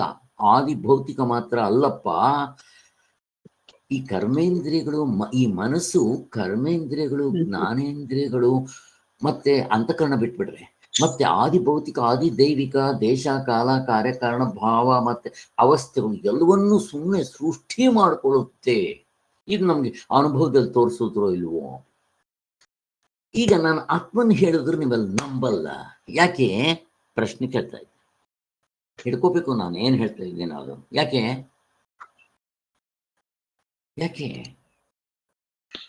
ನಾವು ಮನಸ್ಸನ್ನೇ ಇಟ್ಕೊಂಡು ಹೇಳ್ತಾ ಇರ್ತೀವಲ್ಲ ಸರ್, ಅದರಿಂದ ನಮ್ಗೆ ಆತ್ಮನ ಗುರ್ಸಕ್ ಆಗಲ್ಲ. ನಾವು ಮನಸ್ಸನ್ನೇ ಇಟ್ಕೊಂಡಿದ್ದೀವಿ. ಇಲ್ಲಿ ಮನಸ್ಸಿದೆಯಲ್ಲ ಸ್ವಾಮಿ, ನಿಮ್ಮ ಆತ್ಮ ಎಲ್ಲಿ ಕೆಲಸ ಮಾಡ್ತಾ ಇದ್ದಾನೆ? ಇಲ್ಲಿ ಮನಸ್ಸಿದೆ, ಯಾವುದೋ ಮನಸ್ಸು ಇರಲಿ, ಮನಸ್ಸಿದ್ದಾನಲ್ಲ ಅಂತೀವಿ ನಾವು. ಆದರೂ ಎಚ್ಚರ ಕಂಪೇರ್ ಮಾಡಿದ್ರೆ ಇಷ್ಟು ಬಿಟ್ಕೊಂಡ್ಬಂದಿದ್ದೀವಿ, ಆದರೂ ಕೂಡ ನಾವು ಆತ್ಮನಿಗೆ ಮತ್ತೆ ಅನಾತ್ಮ ಅನ್ನೋ ಮನಸ್ಸು ಇದೆಯಲ್ಲ ಸ್ವಾಮಿ, ಕನಸಿಂದೇ ಇರಲಿ ಮನಸ್ಸು ಅಥವಾ ಎಚ್ಚರದ್ದೇ ಇರಲಿ, ಒಟ್ಟಿನಲ್ಲಿ ಇದೆಯೇ ಇಲ್ವ ಅನಾತ್ಮ? ಮತ್ತೆ ಹೆಂಗೆ ತೋರಿಸ್ತಾರೆ ಆತ್ಮನ? ಅಲ್ಲಿ ನಂಬಲ್ಲ. ಇಷ್ಟು ಬಿಟ್ಟರು ಅದಕ್ಕೆ ಏನು ಮಾಡ್ತಾರೆ, ಆ ಜನಕ ಮಹಾರಾಜನ ಬಂದಿದ್ದು ಇದೇ ಪ್ರಶ್ನೆ, ಏ ಸಚ್ಚೈ ಓ ಸಚ್ಚೈ, ನೀನ್ ಇಲ್ಲೇ ಉತ್ತರ ಹುಡ್ಕಕ್ ಹೋದ್ರೆ ಸಿಗೋಲ್ಲ. ಎಲ್ರೂ ಬಂದಿದ್ದೆ ಎಚ್ಚರದಿಂದಲೇ ಅವನಿಗೆ ಉತ್ತರ ಕೊಡಕೋ, ಕನಸಿಂದ ಉತ್ತರ ಕೊಡಕ್ ಹೋದ್ರು ಸಿಗ್ತಾ ಇರಲಿಲ್ಲ. ಆ ಅಷ್ಟವಕ್ರ ಮಾತ್ರ ಬಂದು, ರಾಜನ್ ನಿನಗೆ ನಿದ್ರೆ ಬೇರೆ ಇದೆ, ಮೂರಕ್ಕೂ ಇಂಪಾರ್ಟೆನ್ಸ್ ಕೊಡ್ಬೇಕು. ನೀವು ಬರೀ ಎಚ್ಚರ ಕನಸಿನಲ್ಲಿ ನೋಡ್ತಾ ಇದೆ, ದಡ್ಡ ಸ್ವಲ್ಪ ಕನಸು ನಿದ್ದೆನ ಸ್ವಲ್ಪ ಪರೀಕ್ಷೆ ಮಾಡೋ, ಮುಗಿದು ಹೋಯ್ತು. ಅಲ್ಲಿ ನಿದ್ದೆಲ್ಲಿ ಏನಾಗಿದೆ ಇವಾಗ? ಪ್ರಶ್ನೆ ನಾನು ನಿಮ್ಮನ್ನು ಕೇಳ್ತೇನೆ. ನಿದ್ದೆಯಲ್ಲಿ ಇವಾಗ ಇನ್ನೂ ಸುಲಭವಾಗಿ ಎಂತ ದೊಡ್ಡ ಅರ್ಥ ಮಾಡ್ಕೋಬಹುದು. ಹೇಗೆ? ಏನಿದೆ ಅಲ್ಲಿ ಪ್ರಶ್ನೆ ಕೇಳ್ತಾ ಇದ್ದೀನಿ. ಮನಸ್ಸು ಬಿಟ್ಟಿದೀವಲ್ಲ ಸರ್, ಅಲ್ಲಿ ಯಾವ್ದು ಇಲ್ಲ, ಉಪಾಧಿಗಳು ಯಾವ್ದು ಇಲ್ಲ. ಈ ಪಾಯಿಂಟ್ ಇಟ್ಕೊಳ್ರಿ. ಗಾಢ ನಿದ್ರೆಯಲ್ಲಿ ನೀ ಆ ಮನಸ್ಸು ಅಂತ ಏನ್ ಹೇಳಿದ್ರು, ಕನಸಿಂದ ಎಚ್ಚರದಾಗ್ಲಿ ಕನಸಿಂದಾಗ್ಲಿ ಅದು ಇದೆ ಅಂತ ಹೇಳ್ರಿ ನೋಡೋಣ. ಇಲ್ಲ ಸರ್, 100 ಪ್ರಶ್ನೆ ಕೇಳಿ ನಿದ್ದೆಯಲ್ಲಿ ಉತ್ತರ ಕೊಡ್ತಿರಲ್ಲ, ಯಾವನ್ ಕೊಡ್ತಾ ಇರೋದು? ಇಷ್ಟೇ, ಇನ್ನೇನ್ ಬೇಕಪ್ಪ ಪ್ರೂಫ್ ನಿಮ್ಗೆ? ಯಾತಿಗೆ ನಮ್ಮನ್ನ ನಿದ್ದೆ ಕರ್ಕೊಂಡು ಹೋಗ್ತಾರೆ ಅನ್ನೋದಕ್ಕೆ ಇದು. ಅದಕ್ಕೋಸ್ಕರ ಇಲ್ಲಿ ನಾವು ಮನಸ್ಸಿನ ಒಳಗೆ ಅಂತ ಹೇಳಿ ತೈಜಸ್ಸನ್ನು ತೋರಿಸಿದ್ರು. ಆದ್ದರಿಂದ ಇನ್ನ ಅದೇ ರೀತಿ ಪ್ರಾಜ್ಞನನ್ನ ಇಲ್ಲಿ ಹೃದಯ ಆಕಾಶದಲ್ಲಿ ಪ್ರಾಜ್ಞನು ಅಂತ ಇಲ್ಲಿ ಹೃದಯಾಕಾಶ ತಗೊಂತಾ ಇದ್ದಾರೆ. ಇಲ್ಲಿ ಹೃದಯ ಅಂತಂದ್ರೆ ಯಾವುದು? ಹೃದಯ ಅಂದ್ರೆ ಯಾವುದು? ಈ ಹೃದಯ ನಾವು ಈ ಹೃದಯ ಅಲ್ಲ ಸರ್, ಹಾರ್ಟ್ ಅಂತೀವಲ್ಲ ಅದಲ್ಲ ಸರ್. ಹೃದಯ ಅಂದ್ರೆ ಹೃದಯ ಇನ್ಯಾವ ಹೃದಯ? ಇಲ್ಲಿ ಅದು ಆತ್ಮನೇ, ಅಲ್ಲಿ ಇಲ್ಲ ಆತ್ಮನೇ. ಹೃದಯ ಅಂದ್ರೆ ಆತ್ಮನೇ. ಯಾವ ಆತ್ಮ? ಹೃದಯನೇ ಆತ್ಮ ಅಂತಂದ್ರೆ ಅಲ್ಲಿ ಇವ ನೀವ್ ಹೇಳಿದ್ರೆ ಡಾಕ್ಟರ್ಗಳು ಹೇಳೋ ಆರ್ಟ್ ಅಲ್ಲ, ಬಿಟ್ಬಿಡ್ರಿ. ಈ ಕೆಲವು ಸಲ ಅವನ ಹೃದಯ ಕಲ್ಲು ಕಣು ಅಂತಾರೆ, ಅವಾಗ ಯಾವ್ದು ತಗೋಬೇಕು? ಅಲ್ಲಿ ಹೃದಯ ಕಲ್ಲು ಅಂದ್ರೆ ಮನಸ್ಸು ತಗೋಬೇಕು. ಮನಸ್ಸು ತಗೋಬೇಕು. ಹಾಗಾದ್ರೆ ಇಲ್ಲಿ ಮನಸ್ಸು ತಗೋಬೇಕಾ ನಾವು? ಇಲ್ಲಿ ಇಲ್ಲ ಹೃದಯ ಅಂದ್ರೆ ಗಾಢ ನಿದ್ರೆಗೆ ಇಲ್ಲ ಚೈತನ್ಯನೇ ತಗೋಬೇಕು, ಆತ್ಮನೇ ತಗೋಬೇಕು. ಕರೆಕ್ಟು, ಚೈತನ್ಯ ತಗೋಬೇಕು. ಸರಿ, ಇಲ್ಲಿ ಹೃದಯ ಅಂದಿದ್ದಾರೆ ಅಂದ್ರೆ ಮನಸ್ಸು ಅಲ್ಲ ಅಂತಾಯ್ತು, ಹೆಸರು ಹೃದಯ ಅಂತಿದೆ. ಒಂದು ಕಡೆ ಅನಾಟಮಿ ಹೃದಯ ಅದನ್ನು ಹೇಳಿದ್ರು, ಅದಲ್ಲ ಅಂತ ತೆಗೆದಾಕ್ತ್ರಿ ನೀವೇ. ಇನ್ನ ಅವನ ಮನಸ್ಸು ಕಲ್ಲಿನಂಗೆ ಇದೆ ಕಣೋ, ಅವನ ಹೃದಯ ಕಲ್ಲಿನ ಹಾಗಿದೆ ಅಂದಾಗ ಮನಸ್ಸನ್ನು ಹೇಳ್ತಾ ಇದ್ದಾರೆ. ಅವನ ಮನಸ್ಸಿನ ಧೈರ್ಯ, ಅವನ ಡಿಸಿಷನ್ ಕರೆಕ್ಟ್ ಹಾಗಿಟ್ಕೊಂಡಿರ್ತಾನ ಅವನು ಅಂತ ಹೇಳ್ತಾರೆ. ಅದು ಅಲ್ಲ ಅಂತ ಆಯ್ತು. ಹಾಗಾದ್ರೆ ಇಲ್ಲಿ ಹೃದಯ ಅಂತಂದ್ರೆ ಏನರ್ಥ ಇಟ್ಕೋಬೇಕು? ಏನರ್ಥ ಅಂದ್ರೆ ಅದೇ ನಿದ್ದೆಲಿ ಇರೋದು ನಾನು ಅಂತಿದ್ದಲ್ಲ, ಅವನೇ ನಾನು ಅನ್ಕೊಂತೀನಿ. ಕರೆಕ್ಟು. ಇಲ್ಲಿ ಹೃದಯ, ಈಗ ಎಚ್ಚರದಲ್ಲಿ ಇಂದ್ರಿಯಗಳು, ಹೃದಯ ಎಲ್ಲ ಇದೆ, 19 ಮುಖಗಳು ಇದೆ.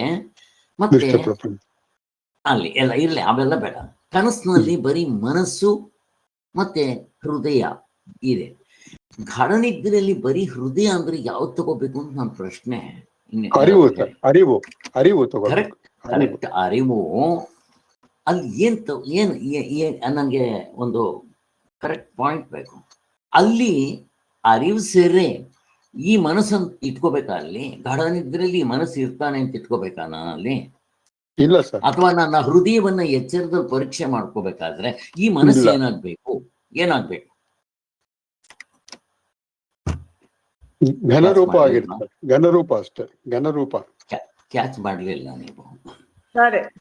ಎಚ್ಚರದಲ್ಲಿ ಬಿಡ್ಬೇಕು ಸರ್. ಹೆಂಗೆ ಗಾಢ ನಿದ್ರೆನಲ್ಲಿ ಭಗವಂತ ಸ್ಯಾಂಪಲ್ ಕೊಟ್ಟಿದ್ದಾನೋ ಎಚ್ಚರದಲ್ಲಿ ಆಗ್ಬೇಕು ಸರ್. ಅದು ಆ ಮನಸ್ಸನ್ನ ಬಿಡ್ಬೇಕು. ಹಿಡ್ಕೊಳ್ರಿ ಆ ಪಾಯಿಂಟು.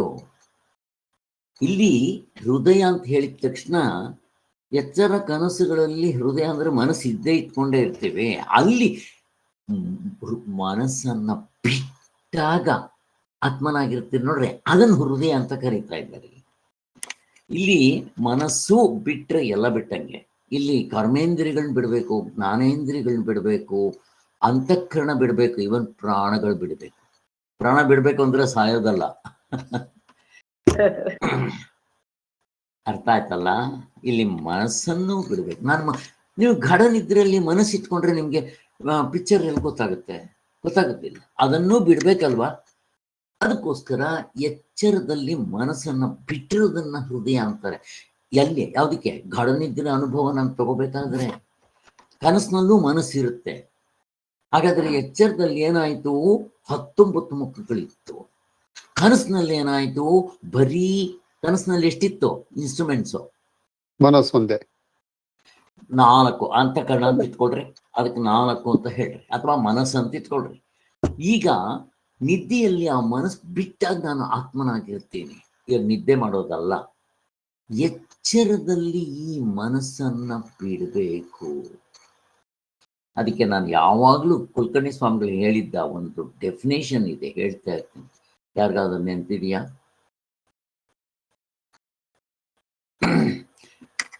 ಆತ್ಮನ್ನ ತಿಳ್ಕೊಳ್ಳೋದು ಅಂತಂದ್ರೆ ಏನು? ಆತ್ಮನ್ ತಿಳ್ಕೊಳ್ಳೋದು ಅಂತಂದ್ರೆ ಅನಾತ್ಮನ್ ಬಿಡೋದು ಅಂದ್ರೆ ಏನು? ನನ್ನ ಶರೀರ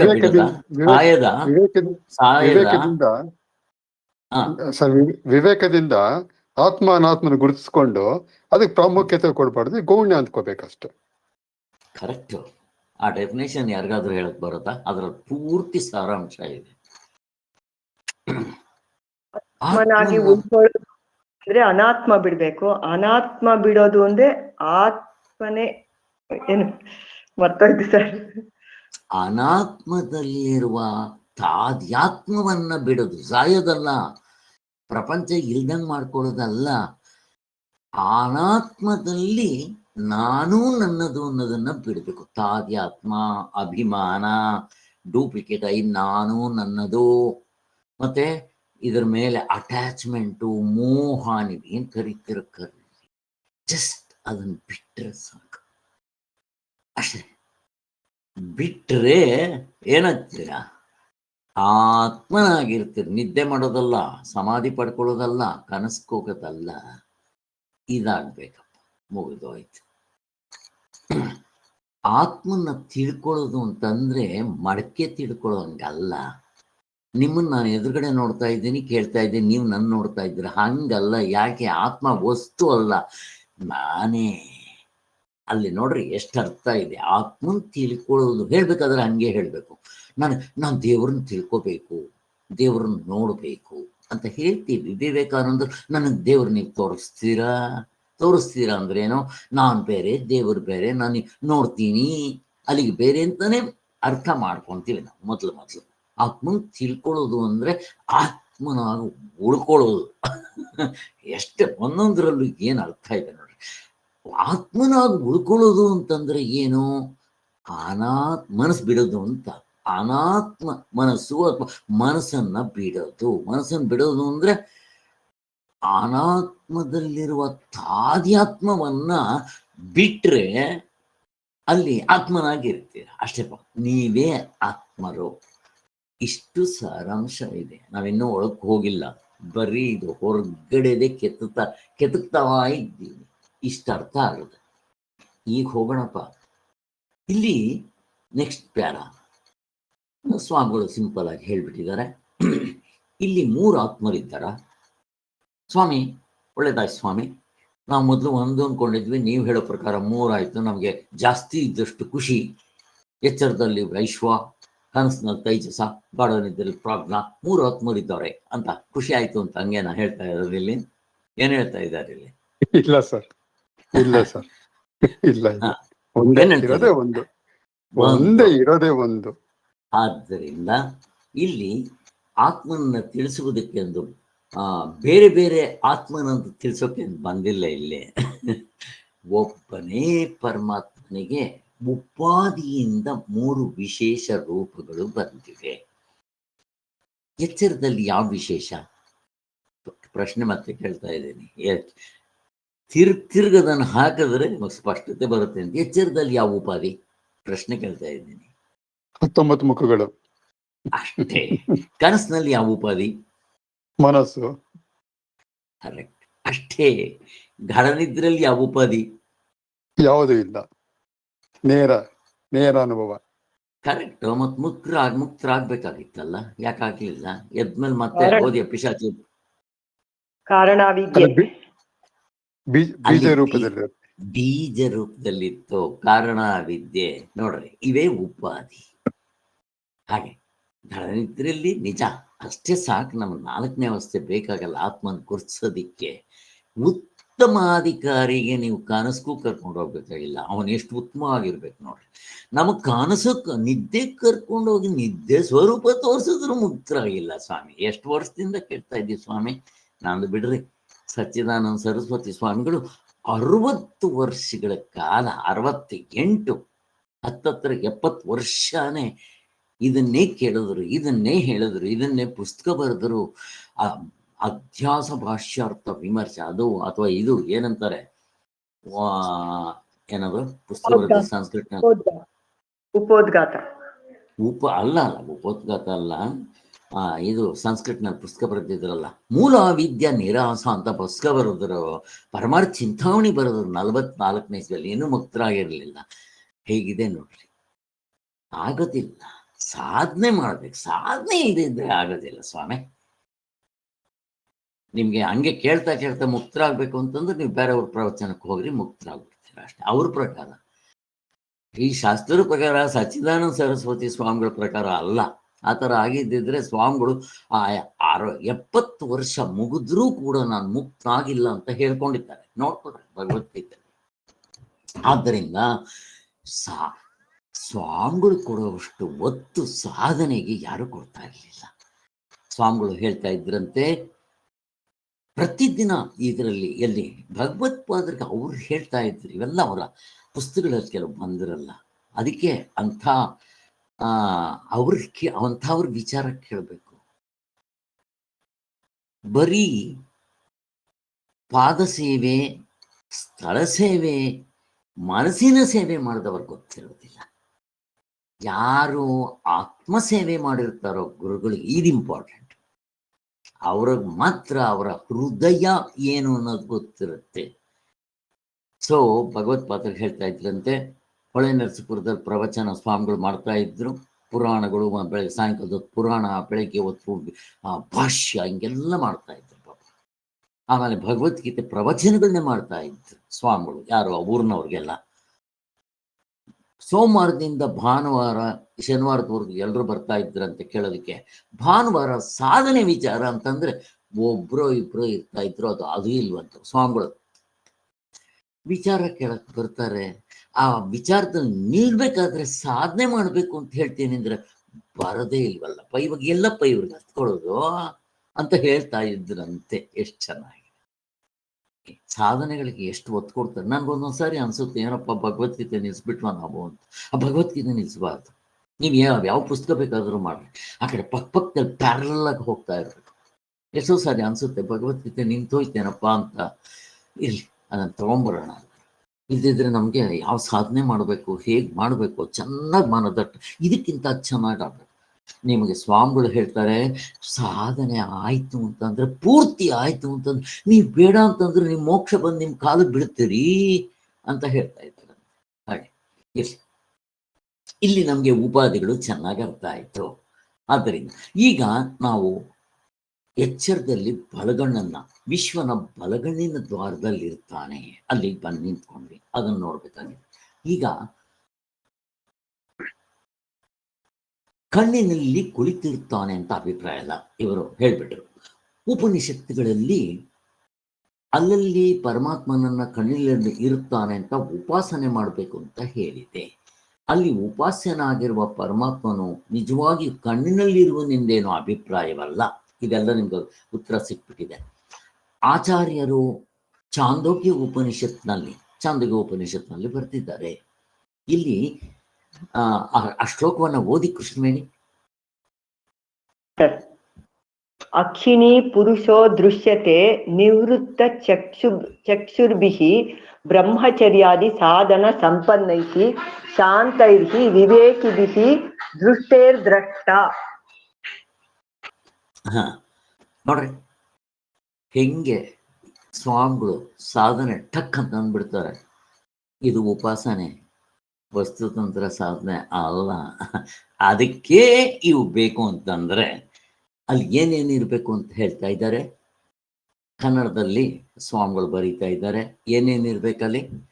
ಈಗ ನನಗೆ ವಸ್ತುತಂತ್ರ ಸಾಧನೆ ತತ್ವದಲ್ಲಿ ನಾನು ನಿಲ್ಬೇಕಾದ್ರೆ ಮಿನಿಮಮ್ ಕ್ವಾಲಿಫಿಕೇಶನ್ ಏನಿರಬೇಕು ಅಂತ ಪ್ರಶ್ನೆ. ಶ್ರೀಧರ್ ಅವರೇ ಅಥವಾ ಕಲ್ಪನಾ, ನೀವ್ ಹೇಳಂಗಿದ್ರೆ ಹೇಳಿಮ್ಮ. ಕಲ್ಪನಾ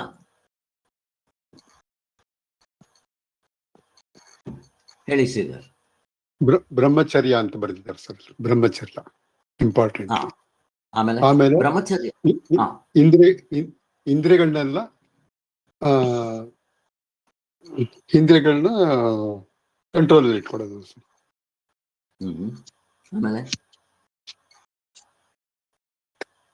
ಶಾಂತವಾಗಿರ್ಬೇಕು, ವಿವೇಕದಲ್ಲಿರ್ಬೇಕು, ಶಾಂತವಾಗಿರ್ಬೇಕು. ಅಷ್ಟೇ ಆಗೋಯ್ತು.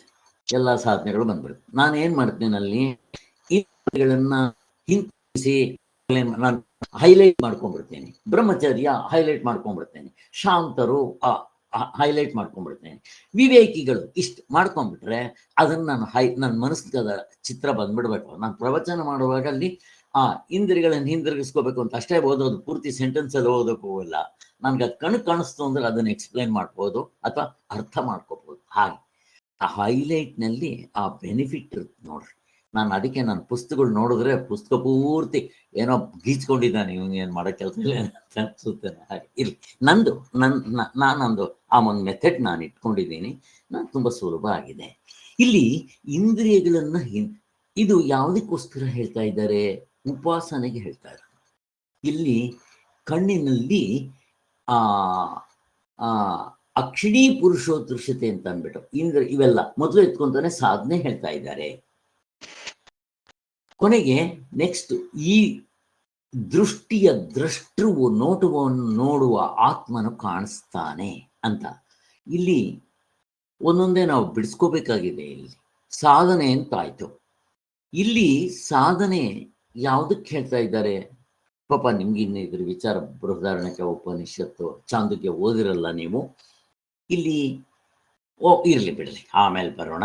ಇಲ್ಲಿ ಸಾಧನೆ ಹೇಳಿದ್ದಾರೆ. ಇಂದ್ರಿಯಗಳನ್ನ ಹಿಂದಿರುಗಿಸಿಕೊಳ್ಳುವುದು ಅಂದ್ರೆ ಅರ್ಥ ಏನು? ಈ ಹೊರಗಡೆ ಕಣ್ಣುಗಳು ಹೊರಗಡೆ ಇದೆ, ಅದನ್ನ ಕಿತ್ತಿ ಒಳಗಡೆ ತಿರುಗಿಸ್ಕೊಳ್ಳೋದ? ಹೋಗಿ ಆಪರೇಷನ್ ಮಾಡಿಸ್ಕೊಂಡು ಸ್ವಾಮಿ ಅದನ್ನ ಒಳಗಡೆಗೆ ತಿರುಗಿಸ್ಬಿಡಿ ಅಂತ ಏನಾದ್ರು ಹೇಳ್ಕೋಬೇಕಾ? ಹೆಂಗೆ? ಇಲ್ಲ, ವಿವೇಕದಿಂದ ನೋಡೋದು ಸರ್. ಜ್ಞಾನ ದೃಷ್ಟಿಯಿಂದ ನೋಡ್ಬೇಕು. ಜ್ಞಾನ ದೃಷ್ಟಿಯಿಂದ ಆತ್ಮ ಅನಾತ್ಮ ಯಾವ್ದನ್ನ ದೃಷ್ಟಿ ನೋಡ್ಬೇಕು ಅಂತ ಅಲ್ಲ. ಇರ್ಲಿ, ಮೊದಲೇ ಎತ್ಕೊಂತಾನೆ ಇಂದ್ರಿಯಗಳನ್ನ ಹಿಂದಿರುಗಿಸ್ಕೊಂಡು ಅದು ಏನು ಅನ್ನಿಸೋದು ನಾವು ನೋಡ್ಬೇಕು. ಏನದು ಹೇಳಿ. ಅದೇ ಶಮದಮ ಅಂತಿರಲ್ಲ ಸರ್, ಶಮದಮ ಅಂತ. ಶಮದಮ ಅಂದ್ರೆ ಬಾಹ್ಯ ಇದರಿಂದ ಮತ್ತೆ ಒಳಗಿಂದ ಮನಸ್ಸಿಂದ ಎರಡಿಂದನೂ ಅದ್ ಇದ್ ಮಾಡೋದು ಅಂತ. ಶಿಸ್ತು ಮಾಡೋದು, ಶಿಸ್ತಿಂದ ಇರೋದು ಅದನ್ನ. ಮತ್ತೆ ಇನ್ಯಾರಾದ್ರೂ ಆಡ್ ಮಾಡಿ. ಇಂದ್ರಿಯಗಳನ್ನ ಹಿಂದಿರುಗಿಸ್ಕೊಳ್ಳೋದು, ಉಪರತಿ, ಶ್ರದ್ಧೆ, ತಿತಿಕ್ಷಾ ಇವೆಲ್ಲದ್ರ ಮೂಲಕ ಹೊರಗಡೆ ನೋಡ್ತಾ ಇರೋದನ್ನ ನಮ್ಮ ಒಳಗಡೆ ನೋಡ್ಕೊಬೇಕು. ಯಾಕೆಂದ್ರೆ ಅಲ್ಲಿ ಗುರ್ತಿಸ್ಕೊಳ್ಳೋದು ಸುಲಭ ಅಲ್ವಾ ಆತ್ಮನ್ನ. ಅದಕ್ಕೋಸ್ಕರ ಇದ್ರ ಮೂಲಕ ಮನಸ್ಸು ಶಾಂತ ಆಗುತ್ತೆ. ಅವಾಗ ನಮ್ಗೆ ಅಂತರ್ಮುಖತ್ವ ಬರುತ್ತೆ. ಇವಾಗ ಬಹಿರ್ಮುಖ ಇದೀವಲ್ಲ, ನಾವು ಹೊರಗಡೆ ನೋಡ್ತಾ ಇರೋದು, ಒಳಗಡೆಗೆ ಆತ್ಮನ ನೋಡ್ಕೊಳಕ್ಕೆ ಅದಕ್ಕೆ ಒಂದು ಯೋಗ್ಯತೆ ಬರುತ್ತೆ ಅಂತ. ಇಲ್ಲಿ ನಾನು ಅಲ್ಲಿವರೆಗೂ ಬಂದೇ ಇಲ್ಲ. ಶಾಂತರು ಅಂತಂದಾಗ ಅಲ್ಲಿ ಷಟ್ ಸಂಪತ್ತಿ ಹೇಳ್ಬಿಡ್ತಾರೆ. ಶಮ, ದಮ, ಉಪರತಿ, ತಿತಿಕ್ಷಾ, ಸಮಾಧಾನ, ಶ್ರದ್ಧೆ, ಸಮಾಧಾನ, ಶಾಂತವಾಗಿರೋದು ಅಂತ. ಅಲ್ಲಿ ನಾನಿನ್ನು ಇಲ್ಲಿ ಇಂದ್ರಿಯಗಳನ್ನ ಹಿಂತಿರುಗಿಸ್ಕೊಂಡು, ಹಾಗಂದ್ರೆ ಏನು? ಇಂದ್ರಿಯಗಳನ್ನ ಹಿಂತಿರುಗಿಸ್ಕೋಬೇಕು ಅಂತಂದ್ರೆ ಸ್ವಾಮಿಗಳು ಯಾವಾಗಲೂ ಹಾಸ್ಯ ಮಾಡ್ತಾ ಇದ್ರು. ಈ ಕಣ್ ತೆಗೆದು ಹಿಂದಕ್ಕೆ ತಿರುಗಿಸ್ಕೊಳ್ಳೋದು ಹೆಂಗೆ? ಅರ್ಥ ಏನಲ್ಲಿ? ನೀವಿನ್ನೂ ಮುಂದಕ್ಕೆ ಹೋಗ್ಬಿಡ್ರಿ. ನಾನು ಇನ್ನು ಕರ್ತೃತ್ವ ಭೋಕ್ತೃತ್ವ ಇಲ್ಲೇ ಇರೋದು ಸರ್. ಕರ್ತೃತ್ವ ಭೋಕ್ತೃತ್ವ ಇಲ್ಲದೆ ಇರೋದು. ಇಲ್ಲಿ ಇಂದ್ರಿಯಗಳ ಮೂಲಕ ಹೊರಗಡೆ ವಿಷಯಗಳ ಕಡೆ ಹೋಗ್ತಾ ಇರೋ ಮನಸ್ಸನ್ನ ಒಳಗಡೆ ತಗೊಳ್ಳೋದು ಅಂತ ಸರ್. ಹೌದು. ಈಗ ಇಂದ್ರಿಯಗಳು ವಿಷಯದ ಕಡೆ ಹೋಗ್ತಾ ಇರೋದಕ್ಕೆ ಏನ್ ಮಾಡ್ಬೇಕು ನಾನು ಹೇಳಿ? ಅನಾತ್ಮ ಗುರುತಿಸ್ಕೋಬೇಕಲ್ಲ. ಅನಾತ್ಮನ ಗುರುತಿಸ್ಕೋಬೇಕು. ಗುರುತಿಸ್ಕೊಂಡೆ ಅದು ಅನಾತ್ಮ ಆದ್ಕೊಳ್ಳಿ, ಅದಕ್ಕೆ ನಮ್ಮ ಅದ್ರ ಮೇಲೆ ಇಷ್ಟನೇ ಇರಲ್ವಾ, ನಮ್ಗೆ ಹೊಟ್ಟೋಗತ್ತಲ್ಲ, ಆಸಕ್ತಿ ಹೊಟ್ಟೋಗತ್ತೆ. ಹಿಡ್ಕೊಳ್ರಿ ಆ ಪಾಯಿಂಟ್. ಫಸ್ಟ್ ಎತ್ಕೊಂತಾನೆ ನಿತ್ಯ ಅನಿತ್ಯ ವಸ್ತು ವಿವೇಕ ಆಗ್ಬೇಕಲ್ಲಿ. ಈಗ ನನ್ನ ಕರ್ಮೇಂದ್ರಿಯಗಳು ಇಲ್ಲಿ ಇಂದ್ರಿಯ ಅಂತ ಹೇಳಿದ ತಕ್ಷಣ ಅದಕ್ಕಿಂತ ಹೊರಗಡೆ ಇರೋ ಕರ್ಮೇಂದ್ರಿಯಗಳು ತಗೋಬೇಕು. ಅಲ್ಲಿ ಹೋಗ್ಬೇಕು, ಇಲ್ಲಿ ಹೋಗ್ಬೇಕು, ಮತ್ತೆ ಇದು ಕರ್ಮೇಂದ್ರಿಯಗಳು. ಇಂದ್ರಿಯಗಳು ಅದ್ ನೋಡ್ಬೇಕು, ಇದು ಕೇಳ್ಬೇಕು, ಇದು ಮೂಸ್ಬೇಕು, ಅದು ತಿನ್ಬೇಕು, ಅದು ಮಾಡ್ಬೇಕು, ಇಂದ್ರಿಯಗಳದು ಹೀಗೆ. ಆದ್ರಿಂದ ಈಗ ಹೊರ್ಗಡೆ ಹೋಗ್ತಾ ಇರೋದಕ್ಕೆ ಕಾರಣ ಏನು ಅಂತಂದ್ರೆ ಅಲ್ಲಿ ಆದಿ ದೈವಿಕವಾಗಿ ಬೇಕಾದಷ್ಟಿದೆ ವಿಷಯಗಳು, ಆದಿ ಭೌತಿಕವಾಗಿದೆ, ಇಷ್ಟೆಲ್ಲ ಇದೆ. ಹೋಗ್ಲಿ, ಆಧ್ಯಾತ್ಮಿಕವಾಗಿ ಕೂಡ ಇದೆ. ನಾನೆಲ್ಲೂ ಹೋಗಲ್ಲ, ನಾನು ಸುಮ್ಮನೆ ಇರ್ತೇನೆ. ಆಧ್ಯಾತ್ಮಿಕವಾಗಿ ಇದೆ. ಯಾವುದು ಆಧ್ಯಾತ್ಮಿಕವಾಗಿ? ನಾನು ಹೊರಗಡೆ ಯಾವುದು ಆದಿ ಭೌತಿಕ ಬೇಡ, ಆದಿ ದೈವಿಕ ಬೇಡ, ಆದಿ ಭೌತಿಕ ಬೇಡ, ಆಧ್ಯಾತ್ಮಿಕವಾಗಿ ನನಗೆ ಕೆಲವು ಪ್ರಪಂಚ ಇದೆ. ಏನದು? ಮನಸ್ಸು ಎಲ್ಲ ಇದೆಯಲ್ಲ ಸರ್, ನಾನು ಅನ್ನೋದು, ಇಂದ್ರಿಯಗಳಲ್ಲಿ ನಾನು ಅನ್ನೋದು ಎಲ್ಲ ಕರೆಕ್ಟು. ಈಗ ಕವಿತೆ ಬರೆಯೋದು, ಪೇಂಟ್ ಮಾಡೋದು ಇದೆಯಲ್ಲ, ಕಲೆ ಅಂತ ಕರೀತಾರೆ. ಹೊರಗಡೆ ಮಾಡೋದಿದೆ, ಡ್ಯಾನ್ಸ್ ಇದೆ, ಸ್ಪೋರ್ಟ್ಸ್ ಇದೆ, ಅದು ಕಲೆ, ಆರ್ಟ್ ಎಲ್ಲ ಇದೆ. ಬಟ್ ಈ ಮನಸ್ಸಿನಿಂದಾನೇ ಮಾಡ್ಕೊಳ್ಳೋದು, ಡಿಟೆಕ್ಟಿವ್ ಪುಸ್ತಕ ಓದೋದು ಮನಸ್ಸಿನಿಂದಾನೇ. ನಾನೆಲ್ಲೂ ಹೋಗ್ಬೇಕಾಗಿಲ್ಲ. ಅದನ್ನೂ ಬೂಡು ಕೂಡ ಬಿಡ್ಬೇಕಾಗತ್ತೆ ನಾವು. ಹಾಗಾದ್ರೆ ನೀವು ಈ ಪುಸ್ತಕ ಓದ್ತಿರಲ್ಲ, ಅದೇನು ಡಿಟೆಕ್ಟಿವ್ ಪುಸ್ತಕಕ್ಕೂ ಇದಕ್ಕೂ ವ್ಯತ್ಯಾಸ ಇದೆಯಪ್ಪ. ಅದು ಓದಿದ್ರೆ ನಿನ್ನ ಮನಸ್ಸು ತನ್ನ ತನವನ್ನ ಬಿಟ್ಟು ಹಿಂದಕ್ಕೆ ತಿರ್ಗೋಲ್ಲ. ಇದು ಓದ್ತಾ ಇದ್ರೆ ಅಂತರ್ಮುಖತ್ವ ಬರುತ್ತೆ. ಅದಕ್ಕೋಸ್ಕರನೇ ಇದು ವಸ್ತುತಂತ್ರವಾದ ಪುಸ್ತಕಗಳು. ಅದಕ್ಕೆ ಫಸ್ಟ್ ಎತ್ಕೊಂತ ನಮ್ಮಲ್ಲಿ ವಿವೇಕ ಬರಬೇಕು. ಯಾವ ಪುಸ್ತಕ ಓದಬೇಕು, ಯಾರ ಪ್ರವಚನ ಕೇಳಬೇಕು, ಯಾರು ಬಿಡಬೇಕು, ಅದನ್ನು ಕ್ವಾಲಿಫೈ ಮಾಡೋದಕ್ಕೆ ನನಗೆ ಯೋಗ್ಯತೆ ಬರಬೇಕಲ್ಲ. ಇದನ್ನು ಜನಗಳಿಗೆ ಹೇಳಿದ್ರೆ ಇವನು ಯಾವಾಗಲೂ ಇವ್ರನ್ನ ಎತ್ತಾಡ್ತಾನಲ್ಲ ಅಂತ ಹೇಳ್ತಾರೆ. ನಾನು ಅವ್ರಿಗೆ ದ್ವೇಷಕ್ಕೆ ಹೇಳ್ತಾ ಇದ್ದೀವ ಅಲ್ಲ. ಇಲ್ಲಿ ನಿಮ್ಗೆ ಅಂತರ್ಮುಖತ್ವ ಬರಬೇಕು ಅಂದ್ರೆ ಮತ್ತೆ ಅದು ಕೂತ್ಕೊಂಡ್ರೆ ಏನ್ ಮಾಡ್ತೀರಾ? ಈಗ ಎಷ್ಟು ಜನ ಕವಿಗಳಿಲ್ಲ? ಆ ಕವಿಗಳೆಲ್ಲ ಎಲ್ಲರೂ ನಿಜವಾದ ಕವಿಗಳೇನಾಗಿಲ್ಲ. ಕವಿ ಅಂತಂದ್ರೆ ಒಳಗಡೆ ಬರಬೇಕು, ಆತ್ಮನ ಕಡೆ ಬರಬೇಕು. ನಿಜವಾದ ಕವಿತೆ ಯಾವುದು? ಆತ್ಮ ನಿನ್ನ ಇದನ್ನ ನೋಡ್ಕೊಳ್ಳೋ, ನಿನ್ ಕತೆ ನೋಡೋ. ಸೈಂಟಿಸ್ಟ್ ಒಬ್ಬ ಹೇಳ್ತಾರೆ, ಯಾವಾಗಲೂ ಹೊರಗಡೆ ಇರೋ ಕತೆ ನೋಡ್ತಾ ಇದೆಯಲ್ಲ, ನಿನ್ನ ಕತೆ ಯಾವಾಗ ನೋಡ್ತೀಯ ನೀನು? ನಿನ್ನ ಕತೆ ಏನು ಅನ್ನೋದು ನೀನೇನಾದ್ರೂ ನೋಡ್ಕೊಂಡಿದ್ದೀಯಾ? ಅಲೆಕ್ಸಾಂಡರ್ಗೆ ಆ ಋಷಿ ಹೇಳೋದು, ಪ್ರಪಂಚನ ಗೆಲ್ಬೇಕು ಅಂತ ಹೋಗಿದ್ದೆ, ದಡ್ಡ, ನೀನ್ ಗೆದ್ದಿದ್ದೀಯೇನ? ಅದರ ಅರ್ಥ ಅವನಿಗೆ ಅರ್ಥ ಆಗ್ಬೇಕಾದ್ರೆ ಎಷ್ಟು ಜನ್ಮಗಳು ಬೇಕು. ಬಟ್ ಅವನ್ ತುಂಬಾ ಜನ್ಮ ಬೇಕಾಗಿಲ್ಲ. ನೋಡ್ರಿ, ಆ ಸತ್ತಾಗ ಅವನಿಗೆ ಏನ್ ರಿಯಲೈಸ್ ಆಯ್ತು, ಬೇಕಾದಷ್ಟಾಯ್ತು. ಅವನಿನ್ನ ಅಪ್ರಾಣಿಗೂ ನೆಕ್ಸ್ಟ್ ಜನ್ಮಕ್ಕೆ ಹಂಗೆ ಹೋಗಲ್ಲ. ಗೊತ್ತಾಗೋಯ್ತು. ಹೋಗುವಾಗ ಹೆಂಡತಿ ಮಕ್ಕಳು ಮನೆ ಮಟ್ಟ ನಾನು ಕೈ ಕುಲ್ಲ, ಬೇಕಾದಷ್ಟಾಯ್ತು. ಇದು ಬರ್ಬೇಕು. ಇದು ಬಿದ್ದು ಜೈಲ್ಗೆ ಹೋಗಿ ನಮ್ಗೆ ಅನುಭವ ಬರುತ್ತೆ. ಇರ್ಲಿ, ಅದ್ ಬಿಡ್ರಿ. ಇಲ್ಲಿ ನಿತ್ಯ ಅನಿತ್ಯ ವಸ್ತುಗಳ ವಿವೇಕ ಮಾಡಬೇಕು. ಅಲ್ಲಿಗೆ ಯಾವುದು ನಿತ್ಯ, ಯಾವುದು ಅನಿತ್ಯ? ಕಲ್ಪನಾ, ಯಾವ್ದಮ್ಮ ನಿತ್ಯ, ಯಾವ್ದು ಅನಿತ್ಯ? ಯಾರೋದು ಅನಿತ್ಯ ಸರ್. ಏನಮ್ಮ? ಅನಾತ್ಮ ಅಂತಂದ್ರೆ ಇವಾಗ ತೋರುತ್ತೆ, ತಿರ್ಗಾ ಊಟಗುತ್ತೆ ಸರ್, ಅದು ಅನಾತ್ಮ. ಸರಿ, ಯಾವಾಗ್ಲೂ ಶಾಶ್ವತವಾಗಿರೋದು ಆತ್ಮ. ಆದ್ರಿಂದ ಗಾಢ ನಿದ್ದೆಲ್ಲ ನಾವು ಕಂಡ್ಕೊಂಡಿದ್ದೀವಿ. ಮಿಕ್ಕಿರೋದು ಎಚ್ಚರ ಕನಸಿನಲ್ಲಿ ಏನಿದ್ರು ಕೂಡ ಆತ್ಮನ್ ಬಿಟ್ಟು ಬ್ರಹ್ಮ ಸತ್ಯ, ಜಗತ್ತು ಮಿಥ್ಯ. ಫಸ್ಟ್ ಇದು ಕನ್ಫರ್ಮ್ ಆಗ್ಬೇಕು. ಇದಕ್ಕೇನ್ ಮಾಡ್ಬೇಕು? ಅವಸ್ಥಾತ್ರಯನ್ ಚೆನ್ನಾಗಿ ಮೆಲ್ಕ್ ಹಾಕ್ಬೇಕು. ಇಷ್ಟೆಲ್ಲ ನೀವು ಮೆಲ್ಕ್ ಹಾಕಿದ್ರೆ ನಿಮಗೆ ನಾನು ಹೊರಗಡೆ ಹೋಗ್ಬೇಕು, ಅಲ್ಲಿ ಹೋಗ್ಬೇಕು, ಆ ಪೂಜೆ ಮಾಡ್ಬೇಕು, ಇದು ಮಾಡ್ಬೇಕು, ಅದು ಮಾಡ್ಬೇಕು, ಒಳ್ಳೇದೇ. ಅವುಗಳಲ್ಲೂ ಕೂಡ ನಿಮ್ಗೆ ವೈರಾಗ್ಯ ಬರಬೇಕು. ಇದು ಇಂದ್ರಿಯಗಳನ್ನ ಹಿಂತಿರುಗಿಸ್ಕೊಳ್ಳೋದು ಅಂದ್ರೆ ಅದು ಬರ್ಬೇಕಪ್ಪ. ಅದಕ್ಕೋಸ್ಕರನೇ ಫಸ್ಟ್ ಎತ್ಕೊಂತಾನೆ ನಿತ್ಯ ಅನಿತ್ಯ ವಸ್ತುಗಳ ವಿವೇಕ. ಇದು ಆಗಿದ ತಕ್ಷಣ ನೆಕ್ಸ್ಟ್ ಏನಾಗ್ಬೇಕು ನಿಮ್ಗೆ ಆಯ್ತು ಅಂತ ಇಟ್ಕೊಳ್ರಿ. ನಿತ್ಯ ಅನಿತ್ಯ ವಸ್ತುಗಳ ವಿವೇಕ ನಿಮ್ಗೆ ಆಯ್ತು ಅಂತ ಇಟ್ಕೊಳ್ರಿ. ಹಿಂದಿನ ಜನ್ಮದ್ದು ಈ ಜನ್ಮದ್ದು ಈ ವಿಚಾರ ಕೇಳಿ ಮಾಡಿ. ನೆಕ್ಸ್ಟ್ ಸ್ಟೆಪ್ ಏನಾಗುತ್ತೆ ನಿಮ್ಗೆ? ನೆಕ್ಸ್ಟ್ ಸ್ಟೆಪ್ ಏನಾಗುತ್ತೆ ನಿಮ್ಗೆ? ಏನಾಗುತ್ತೆ? ಏನಾಗ್ಬೇಕು? ನಿಮ್ ಕರೆಕ್ಟ್ ಮಾಡಿದ್ರೆ ಅಂತರ್ಮುಖತ್ವ ಬರುತ್ತೆ. ಇಹ ಪರ ಲೋಕದಲ್ಲಿ ನನಗೆ ವಿರಕ್ತಿ ವೈರಾಗ್ಯ ಬರಬೇಕು. ಹೇಗಿದೆ?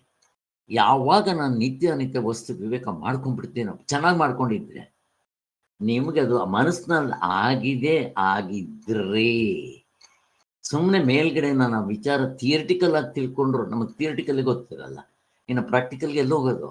ಆದ್ರಿಂದ ಥಿಯರಿಟಿಕಲ್ಗಿಂತ ಪ್ರಾಕ್ಟಿಕಲ್ ಆಗಿರಬೇಕು. ಇದಕ್ಕೆ ಎಕ್ಸಾಂಪಲ್ ಯಾರನ್ನು ಕೊಡ್ತೀರಾ? ಆಗಿದೆ ಇಲ್ಲ ಅಂತ ಹೆಂಗ್ ಗೊತ್ತಾಗುತ್ತೆ? ನಮ್ಗೆ ಆಗಿದೆ ಇಲ್ಲ ಹೆಂಗ್ ಗೊತ್ತಾಗುತ್ತೆ? ಬೇರೆಯವ್ರಿಗೆ ಬಿಟ್ಬಿಡ್ರಿ. ಅದಕ್ಕೆ ದೃಷ್ಟಾಂತ ತಗೋಬೇಕು. ನಚಿಕೇತ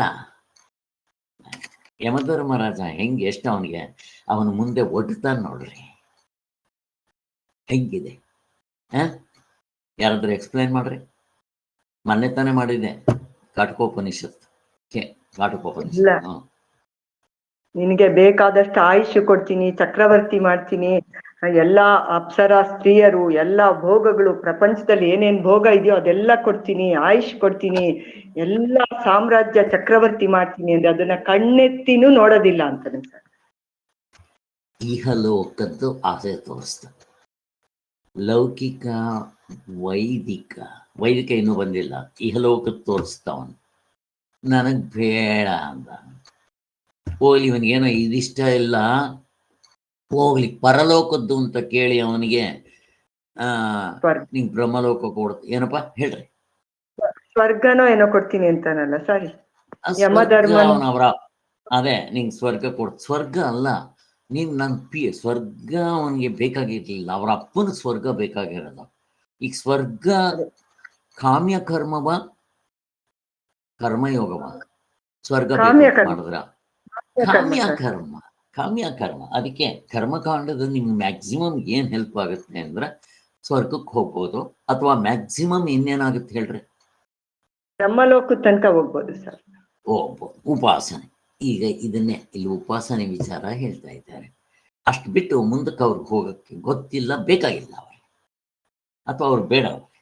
ಹಾಗೆ ಆದ್ರಿಂದ ಇಲ್ಲಿ ಎರಡನ್ನೂ ಅಲ್ಲ, ಅಷ್ಟು ಬಂದಿರ್ಬೇಕು ನನಗೆ.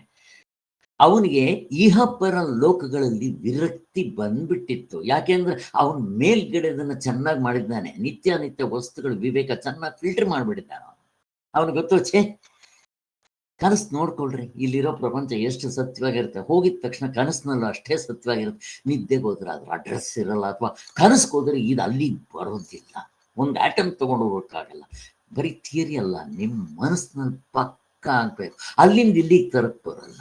ಅಚ್ಚಾ ಪ್ರಪಂಚ ಅಂದ್ರೆ ಇಷ್ಟೇ, ಇದಕ್ಕೆ ಯಾಕೆ ನಾವು ಒದ್ದಾಡಬೇಕು? ಬಟ್ ಬಂದಿದ ತಕ್ಷಣ ನಿಮ್ಗೆ ಪ್ರಾಕ್ಟಿಕಲ್ ಆಗಿ ಏನಾಗಿದೆ ಅಂತ ನೋಡ್ಬೇಕು. ನಾನು ಅಲ್ಲಿ ಹೋಗ್ಬೇಕು, ಇಲ್ಲಿ ಹೋಗ್ಬೇಕು, ಅವು ನಿಂತು ಹೋಗ್ಬೇಕು. ನಿಮ್ಗೆ ನನ್ನ ಅನುಭವನಪ್ಪ ನಾನು ಹೇಳ್ತಾ ಇರೋದು, ನನಗಾಗಿರೋ ಅನುಭವ ನಾನು ಹೇಳ್ತಾ ಇದ್ದೀನಿ. ಮೊದಲು ಯಾರನ್ನಾದ್ರೂ ಗುರುಗಳು ನೋಡೋಕು ಅಲ್ಲೋ ಇಲ್ಲ, ಯಾರಾದ್ರೂ ಹೇಳಿದ್ರೆ ಸಾಕು ಅಲ್ಲಿಗೆ ಹೋಗ್ತಾ ಇದ್ದೆ. ನನ್ಗೆ ಇವಾಗ ಆಸಕ್ತಿ ಕಿಂಚಿತ್ತಿಲ್ಲ. ಈ ಹೊಳೆನರಸೀಪುರಕ್ಕೆ ಹೋಗೋಕ್ಕೂ ನನಗೆ ಆಸಕ್ತಿ ಇಲ್ಲ, ಆಸೆನೇ ಇಲ್ಲ ನನಗೆ. ಯಾಕೆ ಹೋಗ್ಬೇಕು? ಹೊಳೆನರಸೀಪುರಕ್ಕೆ ಹೋದೆ ಅಂತ ಇಟ್ಕೊಳ್ರಿ, ಏನ್ ನೋಡ್ಬೋದು ನಾನು? ಆಫ್ಟರ್ ಆಲ್ ನಂದು ಹೇಳ್ತಾ ಇರೋದು, ನೀವು ಯಾರು ತಪ್ಪು ತಿಳ್ಕೊಬೇಡ್ರಿ. ನಂದು ಆಗಿರೋದನ್ನ ನಾನು ಹೇಳ್ತಾ ಇದ್ದೆ. ಮೊದಲು ನಾನು ಮಾಡ್ತಾ ಇದ್ದೆ, ಅಲ್ಲಿಗೆ ಇಲ್ಲಿಗೆ 3 ವರ್ಷಗಳು ಕ್ಲಿನಿಕ್ ಮುಚ್ಕೊಂಡು ಇದೇ ಮಾಡಿದ್ದು. ಅಲ್ಲಿ ಬದ್ರಿ ಕೇದಾರ ಅದು ಇದು, ಅಲ್ಲಿ ಹೋಗ್ಬೇಕು ಇಲ್ಲಿ ಹೋಗ್ಬೇಕು, ಅಲ್ಲಿ ಯಾರು ಮುಗ್ತಾರೆ. ನಾನು ದೇವಸ್ಥಾನಕ್ಕೆ ಅಷ್ಟು ಇಂಪಾರ್ಟೆನ್ಸ್ ಇರಲಿಲ್ಲ. ಹೋಗ್ತಾ ಇದ್ದೆ, ಏನೋ ಕಟಾಚಾರಕ್ಕೆ ಹೋಗೋದು, ದೇವ್ರನ್ನ ನೋಡ್ಕೊಡೋದು ಬರೋದು. ಮತ್ತೆ ಮಿಕ್ಕಿರೋದು ಅಲ್ಲಿ ಯಾರು ಬ್ರಹ್ಮಜ್ಞಾನಿ ಇದ್ದಾರೆ, ಯಾರಿದ್ದಾರೆ, ಯಾರೋ ಹೇಳಿದ್ರೆ ಅವ್ರನ್ನ ಹೋಗೋದು, ಅವ್ರ ಮನೆಗೆ ಹೋಗೋದು, ಅವ್ರನ್ನೆಲ್ಲ ಕೇಳೋದು, ಇವೇ ನಂದು ಆಸಕ್ತಿ ಇತ್ತು. ಇವಾಗ ಅದು ಹೊರಟಾಯ್ತು. ಯಾಕೆ ಅಂತಂದ್ರೆ ಎಲ್ಲಿ ಹೋದ್ರು ಕೂಡ ಮುಕ್ತರಾದವ್ರು ಸಿಗದೆ ಕಷ್ಟ. ಹಂಗಾಗ್ಬಿಟ್ಟಿದೆ. ಯಾರು ನೋಡಿದ್ರು ನನಗೆ ಯಾಕೋ ಅನ್ಸೋದೇ ಇಲ್ಲ ಅವ್ರ ಹತ್ರ ಕಲ್ತ್ಕೋಬೇಕು ಅಂತ ಅಂದ್ಬಿಟ್ಟು. ಇರ್ಲಿ, ಅದ ಕೆಲವು ಇರುತ್ತೆ ಕಲ್ತ್ಕೊಳ್ಳೋದು ಬೇರೆ. ನನಗೆ ಇವಾಗ ಯಾವಾಗ ಆಸಕ್ತಿ ಇಲ್ವೋ, ನನಗೆ ಅವ್ರ ಸಮಾಧಿ ಏನು ನೋಡ್ಬೇಕಲ್ಲಿ ಹೋಗಿದ್ದೆ, ನನ್ಗೆ ಯಾವತ್ತೂ ಅನ್ನಿಸ್ತೇ ಇಲ್ಲ. ಸಮಾಧಿ ನೋಡಿದೆ ಅಂತ ಇಟ್ಕೊಳ್ರಿ, ಏನು ಆಫ್ಟರ್ ಅಲ್ಲಿ ಕಣ್ಣಿಗೆ ನೋಡಿದೆ, ಆಯ್ತು, ತುಂಬಾ ಇದು ಎಲ್ಲ ಆಯ್ತು. ಇಲ್ಲಿ ನನಗೆ ಅವರ ಹೃದಯ ಇದೆಯಲ್ಲ, ಹೃದಯ ಅಲ್ಲ, ಅವರ ಅಂತಃಕರಣವೇ ಪೂರ್ತಿ ಇಲ್ಲಿ ನಾನು ಹತ್ತಿರದಲ್ಲಿ ಇದೆಯಲ್ಲ. ನನಗೆ ಇದಕ್ಕಿಂತ ಹತ್ತಿರ ಇನ್ನೇನು ಬೇಕು? ನಾನು ಅಲ್ಲಿ ಹೋದ್ರೆ ಒಂದ್ ದಿನ ವೇಸ್ಟ್ ಆಗೋದು. ಇಲ್ಲಿ ನಾನು ಕೂತ್ಕೊಂಡ್ರೆ ನಾನು ಯೋಚನೆ ಮಾಡೋದು. ಎಲ್ರದ್ದು ಹಿಂಗೆ ಮಾಡಿ ನಾನೇನು ಹೇಳ್ತಾ ಇಲ್ಲ. ಆದ್ರಿಂದ ಹೀಗೆ ನಮ್ಗೆ ನಾವು ಪರೀಕ್ಷೆ ಬಂದ್ರೆ ಈ ಸರ್ ಈಗ ಭಾವಿಸ್ಕೊಳ್ದ ಹೋದ್ರೆ ಹೆಂಗಾಗತ್ತೆ ಅದು? ಭಾವನೆ ಅಂದ್ರೆ ಭಕ್ತಿಯಿಂದನೇ ಶುದ್ಧಿ ಆಗ್ಬೇಕು. ಭಾವಿಸ್ಕೊಳ್ದಂದ್ರೆ ಹೆಂಗಾಗತ್ತೆ? ಇಲ್ಲಂದ್ರೆ ಬೇರೆ ಬೇರೆ ಕಡೆ ಇದ್ಬಿಡ್ತೀವಲ್ಲ ಸರ್, ಬೇರೆ ಬೇರೆ ಕಡೆನೆ ಇರ್ತೀವಿ, ಬರೀ ಪ್ರಪಂಚದಲ್ಲೇ ಇದ್ಬಿಡ್ತೀವಿ. ನಾವು ಭಾವನೆ ಬರ್ಬೇಕು ಅಂದ್ರೆ ಬರ್ಲೇಬೇಕಲ್ವಾ ಅದು? ಕರೆಕ್ಟ್. ಈಗ ಅದಕ್ಕೆ ಕಂಪೇರ್ ಮಾಡಿದ್ರೆ ಇದು ಫಾರ್ ಬೆಟರ್. ಈಗ ಇದಕ್ಕೆ ಕಂಪೇರ್ ಮಾಡಿದ್ರೆ ಹೇಗಿರುತ್ತೆ? ಗೋಪಿನಾಥ್ ಅವ್ರು ಎಲ್ರಿಗೂ ಹೋಗ್ತಾ ಇರ್ಲಿಲ್ಲಪ್ಪ. ಗೋಪಿನಾಥ್ ಅವರು ಅದು ಅವ್ರದ್ದು. ಅವ್ರು ನೋಡ್ರಿ, ಅವ್ರು ಯಾವಾಗಲೂ ಇದನ್ನ ಇಟ್ಕೊಂಡು ಕೂತ್ಕೊಂಡ್ಬಿಡ್ತಾ ಇದ್ರು. ಅವ್ರು ಯಾವ ಗುರುಗಳನ್ನ ಏನ್ ಪ್ರಶ್ನೆನೂ ಕೇಳ್ತಾ ಇರ್ಲಿಲ್ಲ. ನಾವು ನೋಡ್ತಾ ಇದ್ವಿ, ಅವ್ರು ಏನು ಸುಮ್ಮನೆ ಕೂತ್ಕೊಂತಾ ಇದ್ರು. ಕೇಳಿದ್ರೆ ಹೇಳ್ತಾ ಇದ್ರು, ಇಲ್ದಿದ್ರೆ ಸುಮ್ಮನೆ ಏನು ಗೊತ್ತಿಲ್ದಂಗೆ ಇರ್ತಾ ಇದ್ರು ಗೋಪಿನಾಥ್ ಅವರು. ಯಾವ ದೇವಸ್ಥಾನಕ್ಕೆ ಎಲ್ಲ ಅವ್ರು ಹೋಗಿದ್ದೆ ನೋಡ್ಲಿಲ್ಲ. ಆ ಥರ ಒಬ್ಬೊಬ್ಬರದ್ದು ಒಂದಂತು ಏನು ಹೇಳಕ್ ಬರಲ್ಲ. ಇದು ನಾನು ನಿಮ್ದು ಅದು ತಪ್ಪಂತ ಹೇಳ್ತಾ ಇಲ್ಲ. ಬೇರೆಯವ್ರ ಕಂಪೇರ್ ಮಾಡಿದ್ರೆ ಎಷ್ಟು ಬೆಟರ್ ಅಲ್ವಾ? ಈಗ ಪಿಕ್ಚರ್ಗೆ ಹೋಗೋದು ಅಥವಾ ಅಲ್ಲಿ ಹೋಗೋದಕ್ಕಿಂತ ಈ ಸಮಾಧಿಗಳಿಗೆ ಹೋಗೋದು ಎಷ್ಟು ಉತ್ತಮ ಅಲ್ಲ? ಅವ್ರ ವಿಚಾರ ಎಲ್ಲ ಗೊತ್ತಾಯ್ತು. ನಾನು ಹೇಳಿದ್ದು ಏನು ಅಂತಂದ್ರೆ, ಸ್ಥೂಲದಿಂದ ಸೂಕ್ಷ್ಮಕ್ಕೆ ಹೆಂಗ್ ಮೂವ್ ಆಗ್ತೀವಿ ಅಂತ. ಇಲ್ಲಿ ಇಂದ್ರಿಯಗಳನ್ನ ಹಿಂತಿರುಗಿಸ್ಕೊಳ್ಳೋದು ಅಂದ್ರೆ ಅದು ಕರ್ಮೇಂದ್ರಿಯಗಳು, ಜ್ಞಾನೇಂದ್ರಿಯಗಳು ಮೊದಲು ಅದು ಹೊರಗಡೆ ಅವೇ ತುಂಬಾ ಸ್ಥೂಲ ಇರೋದು. ಅದಾದ್ಮೇಲೆ ನೆಕ್ಸ್ಟು ಬ್ರಹ್ಮಚರ್ಯವೇ ಅಂತಾರೆ ಇಲ್ಲಿ. ಮುಂತಾದ ಸಾಧನೆಗಳ ಬ್ರಹ್ಮಚರ್ಯ ಅಂದ್ರೆ ಏನಿದೆ? ಅಲ್ಲಿಗೇನಾಯ್ತು? ನಿತ್ಯ ಅನಿತ್ಯ ವಸ್ತುಗಳ ವಿವೇಕ ಆಯ್ತು. ಮತ್ತೆ ಎಲ್ಲ ವಿವೇಕದಿಂದಲೇ. ವಿವೇಕ ಇಲ್ದಿದ್ರೆ ಸಾಧ್ಯನೇ ಇಲ್ಲ. ಅದಾದ್ಮೇಲೆ ನೆಕ್ಸ್ಟ್ ಏನಾಯ್ತು? ಇಹಪರ ಲೋಕಗಳಲ್ಲಿ ವೈರಾಗ್ಯ ಬಂತು. ಈಗ ಇಲ್ಲಿ ಬ್ರಹ್ಮಚರ್ಯವೇ ಮುಂತಾದ ಸಾಧನಗಳನ್ನು ಸಂಪಾದನೆ ಮಾಡಬೇಕು. ಈ ಷಟ್ ಸಂಪತ್ತಿಗೆ ಬಂದಿದ್ದಾರೆ. ಷಟ್ ಸಂಪತ್ತಿನಲ್ಲಿ ಏನ್ ಹೇಳಿದ್ರು? ಬ್ರಹ್ಮಚರ್ಯ ಅಂತಂದ್ರೆ ಮತ್ತೆ ಇಲ್ಲಿ ಏನ್ ಅರ್ಥ? ಏನ್ ಮಾಡ್ಕೋಬೇಕು ನಾನು? ಭಗವಂತ ಗಂಡ ಹೆಂಡತಿ ಇಬ್ರು ದೂರ ಇರ್ಬೇಕು ಅಂತನಾ? ಅದಂಗಲ್ಲ, ಬ್ರಹ್ಮದ ಜ್ಞಾನದಲ್ಲಿ ಅಂದ್ರೆ ಅವನ ಚರ್ಯಲ್ಲೇ ಇರಬೇಕು ಅಂತ ಸರ್. ಚರ್ಯ ಅಂದ್ರೆ ಅವನ ಧ್ಯಾನದಲ್ಲೇ ಇರಬೇಕು, ಅವನ ತತ್ವದಲ್ಲೇ ನಿಂತ್ಕೊಂಡಿರ್ಬೇಕು ಯಾವಾಗಲೂ. ಬ್ರಹ್ಮಚರ್ಯ ಅಂದ್ರೆ ಆಕ್ಟಿವಿಟಿ. ಬ್ರಹ್ಮನ ಪ್ರಜ್ಞೆ, ಅವನ ಪ್ರಜ್ಞೆ ನಾವಿದೆ ಅಂದ್ರೆ ನಾವು ಅವನು ಒಂದೇನೋ ಪ್ರಜ್ಞೆದಲ್ಲಿ ಇರಬೇಕು ಅಂತ. ಕರೆಕ್ಟ್. ಆ ಭಾವನೆಯಲ್ಲಿ ಅದು ಭಾವನೆನೆ. ಮೊದಲು ಭಾವನೆ ಇರ್ಬೋದು, ಬಟ್ ನೀವು ಓದ್ತಾ ಆ ಮನಸ್ಸನ್ನ ಬಿಟ್ಟು ನಿಂತ್ಕೊಳ್ಳೋದು ವಸ್ತುತಂತ್ರವೇ. ಇಲ್ಲಿ ಶ್ರವಣ ಮನನ ಧ್ಯಾನವನ್ನ ಭಾವನೆ ಅಂತಾನೆ ಒಂದು ಕನ್ಸಿಡರ್ ಮಾಡ್ತಾನೆ. ಇರ್ಲಿ, ಅದನ್ನ ಡೀಟೇಲ್ ಆಗಿ ಇನ್ನೆಲ್ಲಾದ್ರೂ ಹೋದಾಗ ಕೇಳೋಣ. ಇಲ್ಲಿ ಬ್ರಹ್ಮಚರ್ಯ ಅಂತಂದ್ರೆ ಇಲ್ಲಿ ಅಫ್ಕೋರ್ಸ್ ಈ ಮುಕ್ತರು ಆಗ್ಬೇಕು ಅಂತಂದ್ರೆ ಇಲ್ಲಿ ಗಂಡ ಹೆಂಡತಿ ದೂರನೇ ಇರಬೇಕು, ದಾಂಪತ್ಯದಿಂದ ದೂರ ಇರಬೇಕು, ಅಷ್ಟೇ ಹೇಳ್ತಾ ಇರೋದು ನಾನು. ಯಾಕೆ ಅಂತಂದ್ರೆ ನಮ್ಮಲ್ಲಿ 4 ಆಶ್ರಮಗಳು ಹೇಳಿದಾಗ ವಾನಪ್ರಸ್ಥಾಶ್ರಮ ಅಂದ್ರೆ ಅದೇ ಅರ್ಥ. ಇಲ್ಲಿವರೆಗೂ ಮಾಡಿದ್ದಾಯ್ತು ಸಾಕಿನ್ನ ಅಂತ. ಅಲ್ಲಿಗೆ ಅದೆಷ್ಟು ಕಷ್ಟ ಗೊತ್ತಾ? ಮತ್ತೆ ಇದು ಫಸ್ಟ್ ಎತ್ಕೊಂತಾನೆ ಈ ಚಪಲ, ಇವೆರಡೂ ತುಂಬಾ ಕಷ್ಟ. ಪ್ರಪಂಚದಲ್ಲಿ ಬಿಡಿಸ್ಕೊಳ್ಳೋದು ತುಂಬಾ ಕಷ್ಟ. ಈ ಬಾಯಿ ಚಪಲ, ಬಾಯಿ ರುಚಿ. ನಿಮ್ಗೆ ಅದಕ್ಕೆ ಹೇಳಿದ್ದೆ, ಈ ನಾಲ್ಗೆಯಲ್ಲಿ 3 ಇಂದ್ರಿಯಗಳಿದೆ. ಯಾರಿಗಾದ್ರೂ ಗೊತ್ತಾ ಈ ನಾಲ್ಗೆ ಎಷ್ಟು ಕಷ್ಟ ಅಂತ? 3 ಮಾತಾಡೋದು, ರುಚಿ, ತಿನ್ನೋದು, ರುಚಿ. ಅದೇ ಮಾತಾಡೋದು, ರುಚಿ, ಆಮೇಲೆ ಇನ್ನೊಂದು ಆ ಬಿಸಿ ಇದೆ, ತಣ್ಣಗಿದೆ, ಇದು ಈ ಸ್ಪರ್ಶ ಕೂಡ ಇದೆ. ಅದಕ್ಕೋಸ್ಕರ ಇಲ್ಲಿ ಅಷ್ಟು ಇದೆ, 3 ಇದೆ. ಮತ್ತಿನ್ನೊಂದು, ಈ ನಾಲ್ಗೆಗೆ ಮೂಳೆ ಇಲ್ಲ. ಅದರ ಅರ್ಥ ಏನ್ ಗೊತ್ತಾ ನಿಮ್ಗೆ? ಯಾವ ಕಡೆಗೆ ಬೇಕಾದ್ರೂ ತಿರುಗ್ತಾ ಇರುತ್ತೆ ಅಂತ. ಮಾತಾಡೋದ್ರೆ ಬೇಕಾದ್ರೂ ಹೊಡೆಯುತ್ತಿದ್ದು. ಇದಕ್ಕೆ ಮೂಳೆ ಇಲ್ಲದೆ ಇರೋದ್ರಿಂದ ಇದಕ್ಕೆ ಒಂದು ಇದಿಲ್ಲ, ಒಂದು ಇದಿಲ್ಲ. ಈ ಪೊಲಿಟಿಕಲ್ ಲೀಡರ್ಗೆ ಆ ನಾಲ್ಗೆ ನೋಡ್ಬೇಕು ಅವ್ರಿಗೆ. ಹಾಗೆ ಆ ಅರ್ಥದಲ್ಲಿ ಇರ್ಲಿ. ಆಚಾರವಿಲ್ಲದ ನಾಲಿಗೆ ಅಂತ ಬರ್ದಿದಾರಲ್ಲ ಸರ್ ಪುರಂದರದಾಸರು. ಅಲ್ವಾ? ಎಷ್ಟು ಚೆನ್ನಾಗಿದೆ. ಆ? ನೀಚ ಬುದ್ಧಿಯ ಬಿಡೋ ನಾಲಿಗೆ ಅಂತ ಹಾಡು ಎಷ್ಟು ಚೆನ್ನಾಗಿದೆ ನೋಡ್ರಿ. ಆ ನೀಚ ಬುದ್ಧಿ ಇರ್ಲಿ. ಇಲ್ಲಿ ಬ್ರಹ್ಮಚರ್ಯ, ಇಲ್ಲಿ ಸೂಕ್ಷ್ಮವಾದ ಅರ್ಥ ಬ್ರಹ್ಮಚರ್ಯ.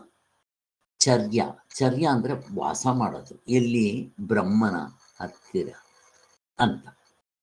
ಇಲ್ಲಿ ಸೂಕ್ಷ್ಮವಾದ ಅರ್ಥ ಇದು. ಸ್ಥೂಲವಾದ ಅರ್ಥ ಬ್ರಹ್ಮಚರ್ಯ ಅಂತಂದ್ರೆ ಇಲ್ಲಿ ಬರೀ ಸೆಕ್ಸ್ ಮಾತ್ರ ಅವಾಯ್ಡ್ ಮಾಡೋದಲ್ಲ, ಇಲ್ಲಿ ಇನ್ ಸ್ವಲ್ಪ ಹೊರಗಡೆಗೆ ಬರಬೇಕು.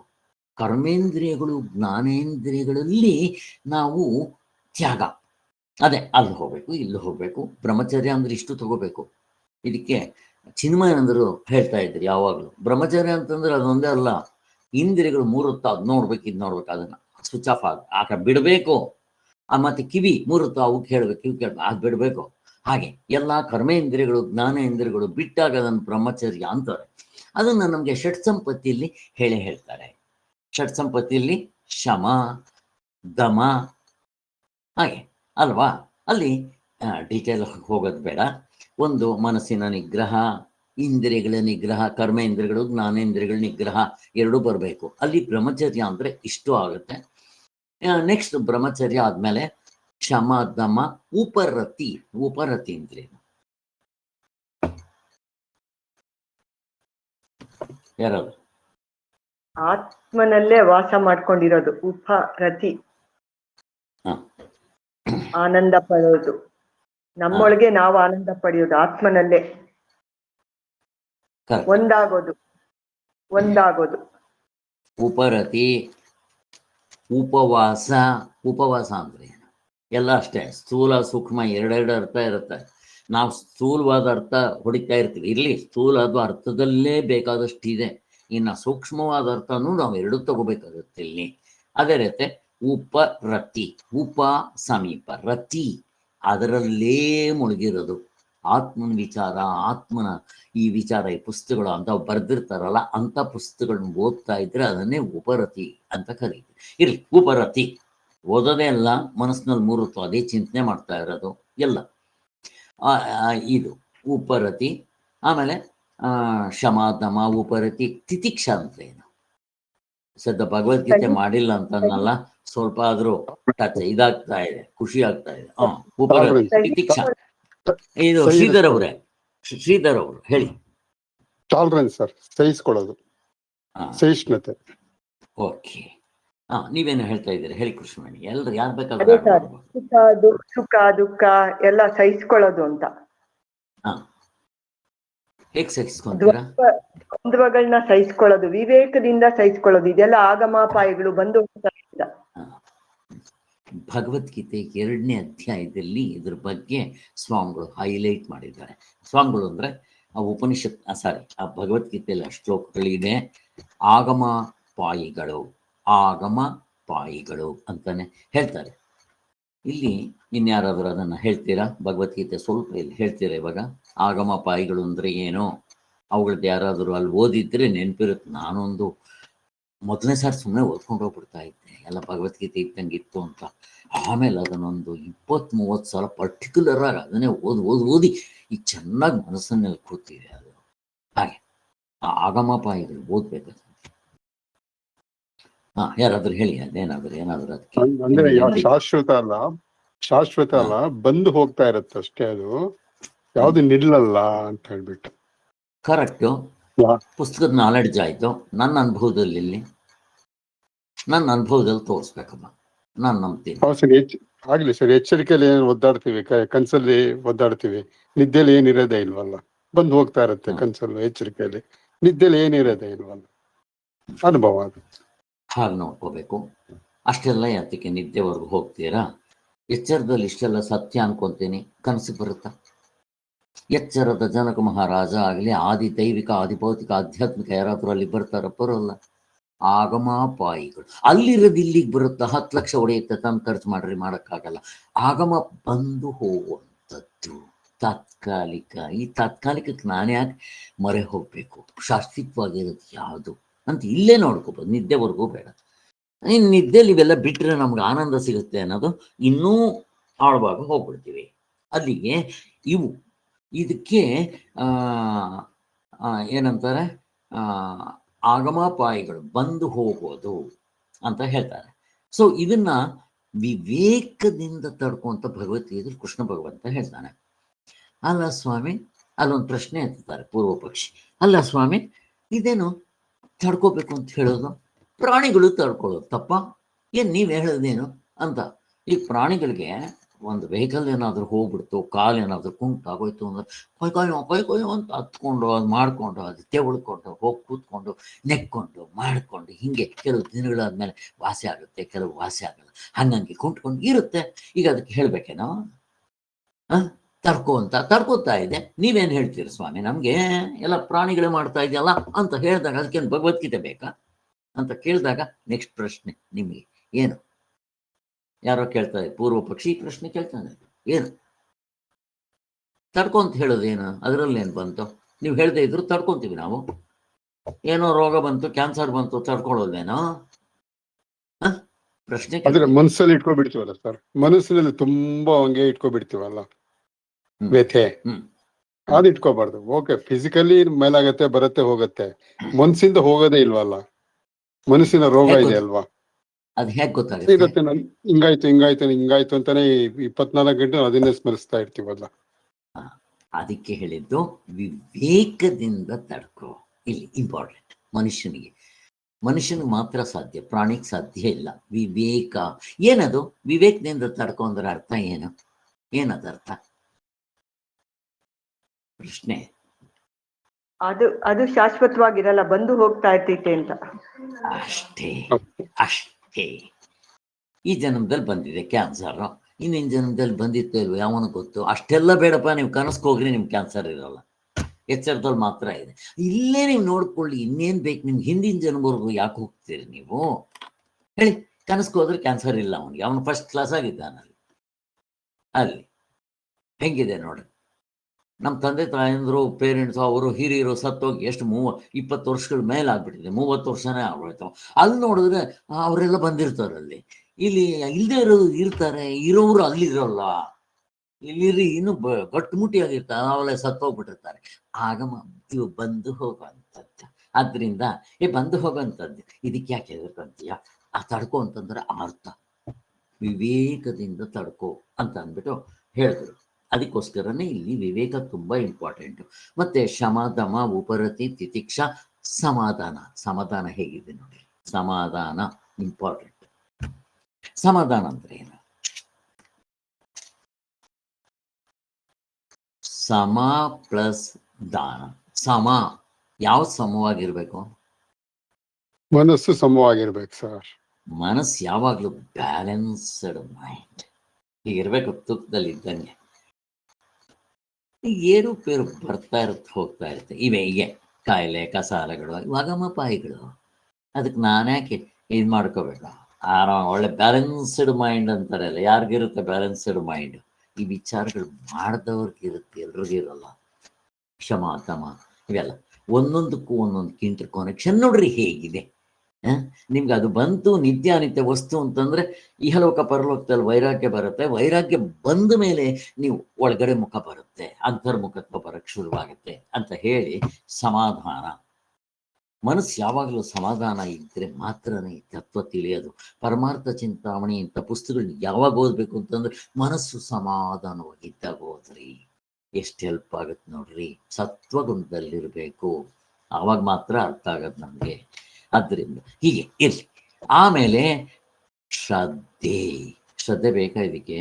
ಹೇಗಿದೆ ನೋಡ್ರಿ ಶ್ರದ್ಧೆ. ಕರ್ಮಕಾಂಡಕ್ಕೂ ಬೇಕು, ಉಪಾಸನ ಕಾಂಡಕ್ಕೂ ಬೇಕು, ಜ್ಞಾನಕಾಂಡಕ್ಕೂ ಬೇಕು. ಶ್ರದ್ಧೆ ಇಲ್ಲದೆ ಇದ್ರೆ ಆಗಲ್ಲ. ಶ್ರದ್ಧಾವಾನ್ ಲಭತೆ ಜ್ಞಾನಂ ಅಂತ ಹೀಗೆ ಹೇಳ್ತಾರೆ. ಟೈಮ್ ಎಷ್ಟಾಯ್ತು ಇವಾಗ ನಿಮ್ಗೆ? 7:20 10 ನಿಮಿಷ ಇದೆಯಲ್ಲ.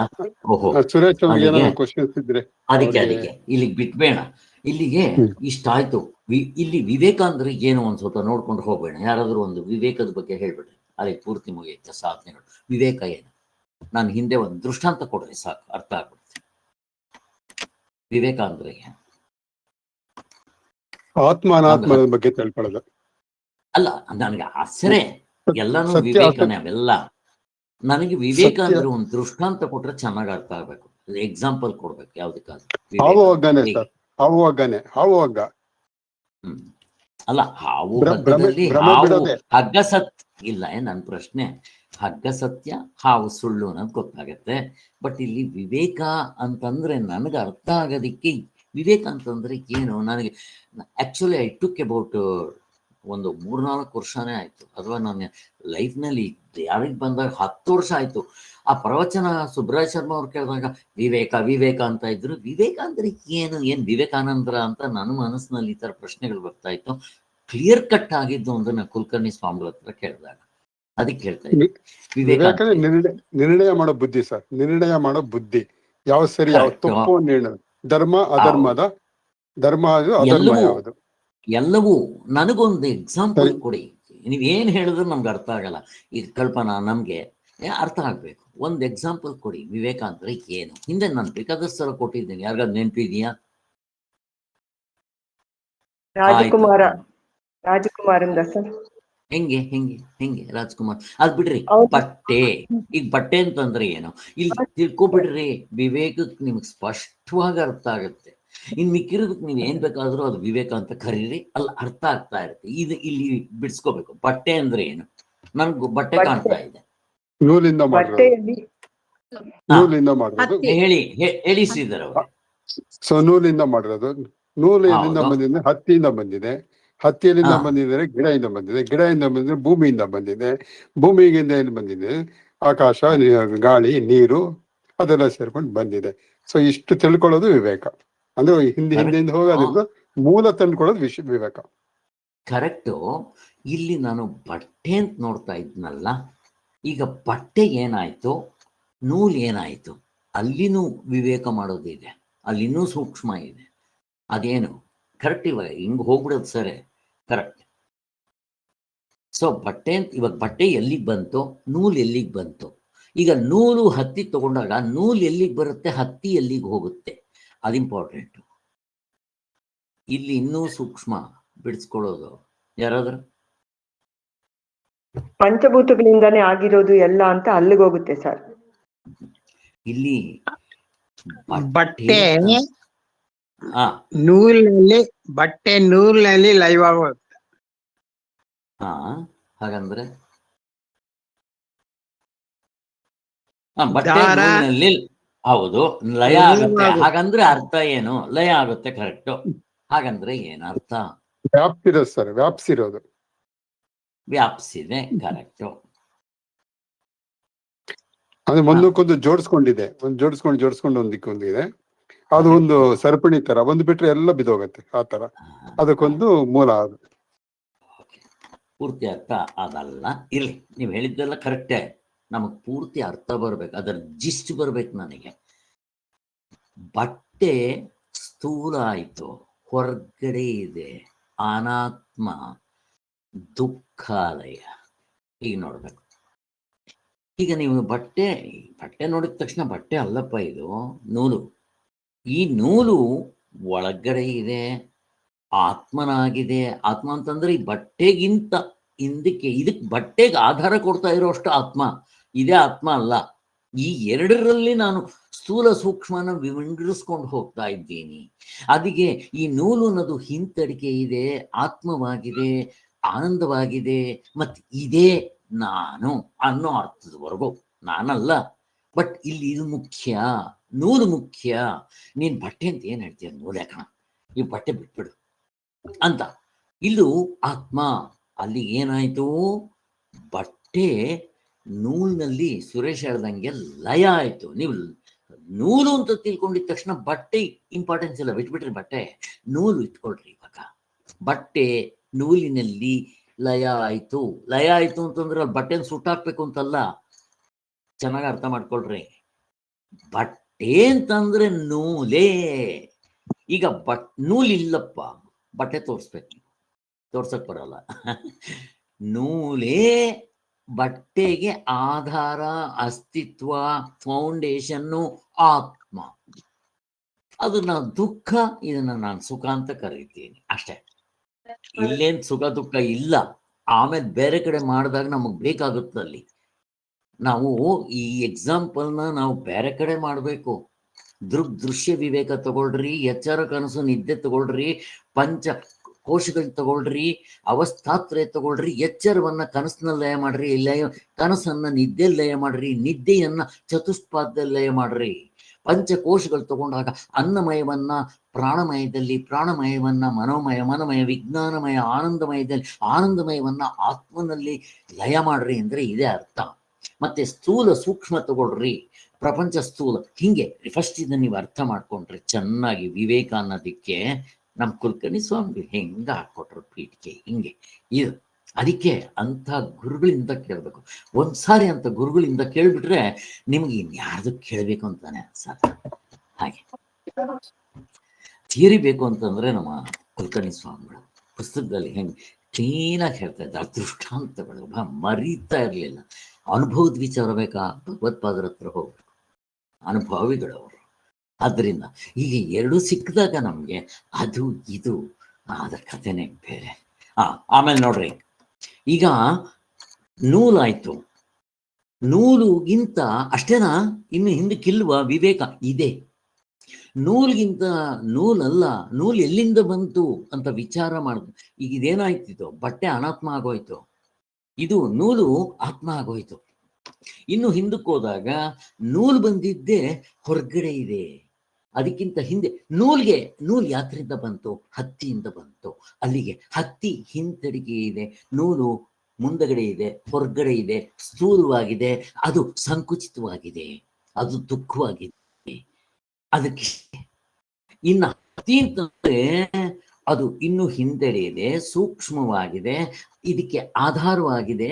ಮತ್ತೆ ಇದು ಆನಂದ ಅಂತ ಸುಮ್ಮನೆ ನಾನು ಸೇರಿಸ್ತಾ ಇದ್ದೀನಿ. ಇಲ್ಲೇನು ಆನಂದ ಇದರಲ್ಲಿ ಏನು ಗೊತ್ತಾಗಲ್ಲ, ಇರ್ಲಿ.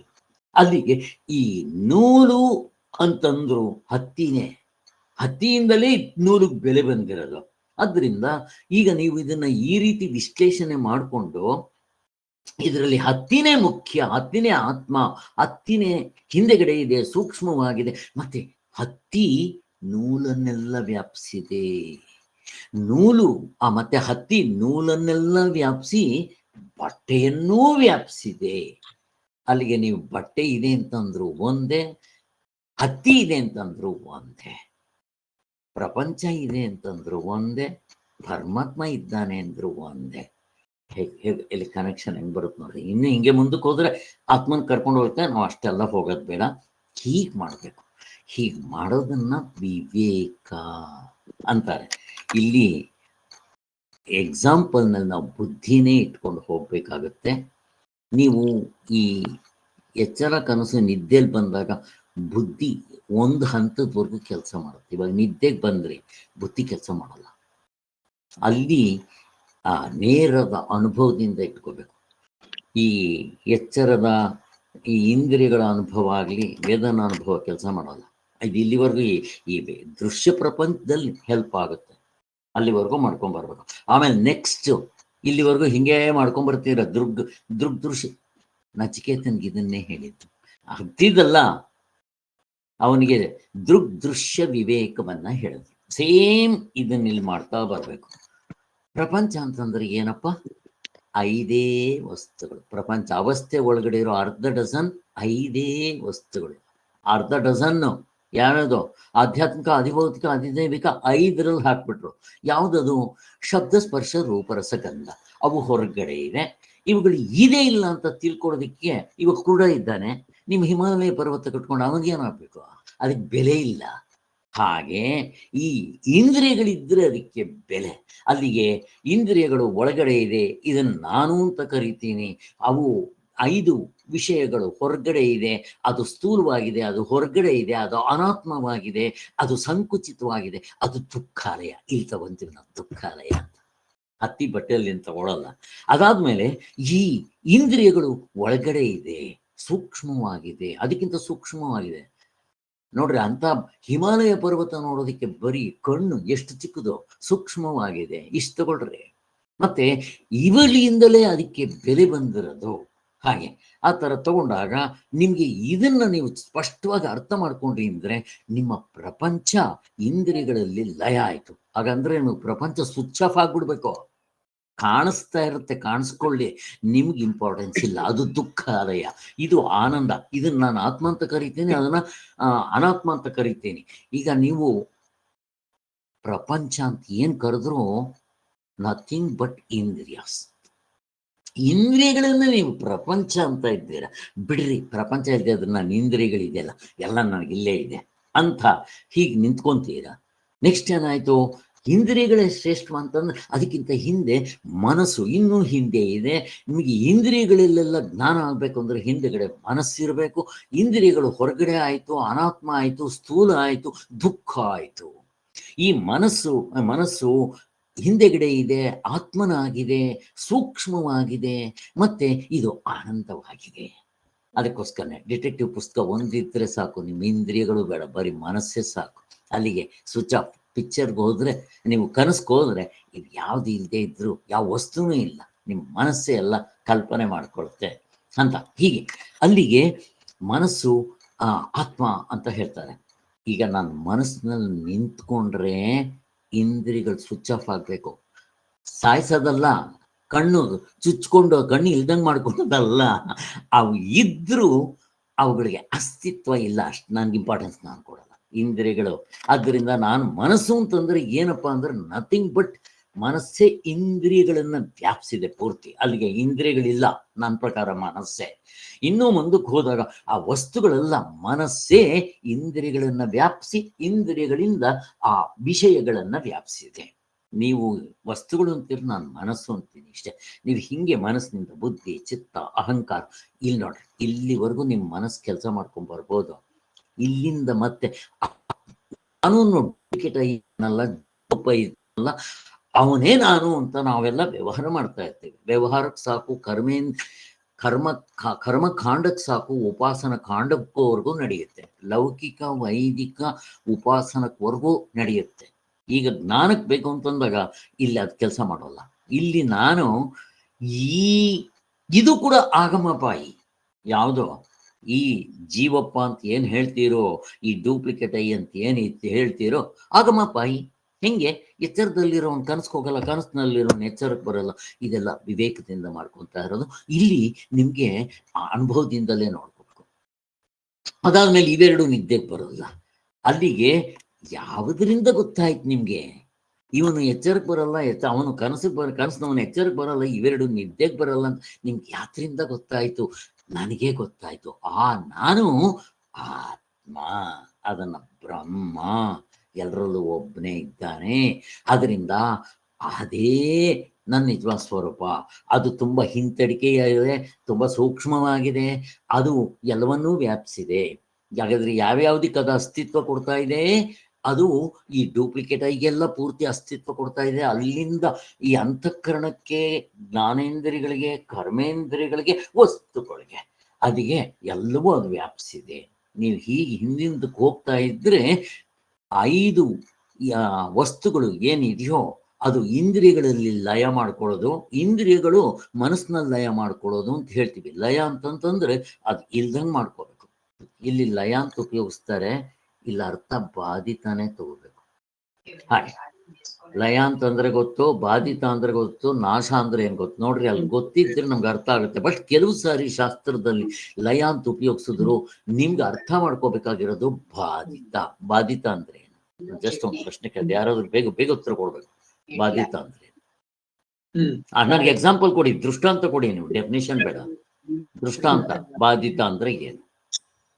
ಅದೇ ಹಗ್ಗ ಅದು ಅಂತ ಅನ್ಕೊಳ್ಳೋದು ಅಷ್ಟೇ. ಕರೆಕ್ಟ್. ಭ್ರಮೆ ಬಿಟ್ಬಿಡೋದು, ಭ್ರಮೆ ಬಿಟ್ಬಿಡೋದು. ಹಗ್ಗ ಅಂತ ಗೊತ್ತಾದಾಗ ಹಾವೇನಾಯ್ತು? ನಾಶ ಆಯ್ತಾ? ಕೋಲ್ತಗೊಂಡು ಸಾಯಿಸ್ಬೇಕಾ ಅಥವಾ ಕೊಂದಾಕ್ಬೇಕಾ? ಬಾಧಿತವಾಯ್ತು. ಅಂದ್ರೆ ಬಾಧಿತ ಅಂತಂದ್ರೆ ಅಂದಿಲ್ಲ, ಹಿಂದಿಲ್ಲ, ಮುಂದಿಲ್ಲ. ಹಾಗೆ ನೀವು ಲಯ ಮಾಡ್ಕೊಳ್ಳೋದು ಅಂತ ಅಲ್ಲಿ ಕರೆದ್ರು ಅಲ್ಲಿ ಅರ್ಥ ಬಾಧಿತ ತಗೋಬೇಕು. ಹೇಗೆ ಅವಸ್ಥೆಗಳು ಅಂತ ತಪ್ಪ ಅರ್ಥ ತಗೊಂತೀವೋ ಮಂಗಳವಾರ, ಹಂಗೆ ಆ ಅರ್ಥನೇ ಇಲ್ಲೂ ತಗೋಬೇಕು. ಸ್ವಾಮಿಗಳು ಹೇಳಿದ್ದಾರೆ, ಕೆಲವು ಕಡೆ ಇದು ಹೇಳುವಾಗ ಬಾಧಿತ ಅಂತಾರೆ. ಅದೇ ತರ ಧ್ಯಾನ ಮಾಡುವಾಗ ಕರ್ತೃತಂತ್ರಕ್ಕೂ ಧ್ಯಾನ ಅಂತ ಉಪಯೋಗಿಸ್ತಾರೆ, ವಸ್ತುತಂತ್ರಕ್ಕೂ ಧ್ಯಾನ ಅಂತ ಉಪಯೋಗಿಸ್ತಾರೆ. ಉಪಯೋಗಿಸಿದ ತಕ್ಷಣ ಇದು ಉಪಾಸನೆ ಅಲ್ಲ. ಕೆಲವು ಕಡೆ ಉಪಾಸನೆ ಅಂತಾರೆ, ಕೆಲವು ಕಡೆ ವಸ್ತು ಹಿಂಗೆ ಹೇಳ್ತಾರೆ, ಕೆಲವು ಕಡೆ ಹೇಳೋದಿಲ್ಲ. ಈ ಒಂದು ಕನ್ಫ್ಯೂಷನ್ ಇಂದ ಇವರು ಇವರು ತಪ್ಪ ಅರ್ಥ ಮಾಡ್ಕೊಳ್ಳೋಕೆ ಸಾಧ್ಯ ಇರುತ್ತೆ. ನಮ್ಗೆ ಇವಾಗ ಅರ್ಥ ಆಗ್ಬಿಡುತ್ತೆ. ನಮ್ಗೆ ಹಿಂದೆ ಅರ್ಥ ಸೂಕ್ಷ್ಮವಾದ ಅರ್ಥ ಗೊತ್ತಾಗಿದ್ರೆ ಅರ್ಥ ಆಗುತ್ತೆ. ಹಾಗೆ ಇರ್ಲಿ. ಅಲ್ಲಿಗೆ ಬಾಧಿತ ಅಂದ್ರೆ ಇಷ್ಟ ಅರ್ಥ. ನಮ್ಮ ಭಗವತ್ಪಾದರು ಹೇಳ್ತಾ ಇದ್ರು ಸಾಧನೆ, ನಾನು ಅನಾತ್ಮಗಳನ್ನ ಬಿಟ್ಟು ಆತ್ಮನಲ್ಲಿ ನಿಂತ್ರೆ ಅನಾತ್ಮಗಳೆಲ್ಲ ಬಾಧಿತ ಆಗ್ಬಿಟ್ಟಿರುತ್ತೆ. ಅಂದಿಲ್ಲ ಇಂದಿಲ್ಲ ಮುಂದಿಲ್ಲ. ಬ್ರಹ್ಮ ಸತ್ಯ, ಬ್ರಹ್ಮ ಸತ್ಯ ಇರೋದು, ಅದೊಂದೇ ಸತ್ಯ. ಆ ದೃಷ್ಟಿಯಿಂದ ಗೌಡಪಾದರು ಇವರು ಪ್ರಪಂಚ ಸತ್ಯ ಅಂತಾರೆ, ನಮ್ಗೆ ಯಾಕೆ ಕಾಣಲ್ಲ ಅಂತ ಅವರು. ನಾವು ಹೀಗೆ. ಇಲ್ಲಿಗೆ ಸಾಕು, ಪಾಪ ತುಂಬ ಲೇಟ್ ಆಯಿತು. ಇಲ್ಲಿಗೆ ನಿಲ್ಲಿಸೋಣ. ವಿವೇಕ ಅಂತಂದ್ರೆ ಇಷ್ಟ ಅರ್ಥ ಇರುತ್ತೆ ನೋಡ್ರಿ. ಚೆನ್ನಾಗಿ ನಾವು ಅರ್ಥ ಮಾಡ್ಕೊಂಡಿದ್ದೀವಿ. ಇಲ್ಲಿಗೆ ನಾನು ನಿಲ್ಲಿಸ್ತಾ ಇದ್ದೇನೆ. ಈಗ ಓಂ ಶಾಂತಿ. ಈಗ ಯಾರಾದರೂ ಏನಾದರೂ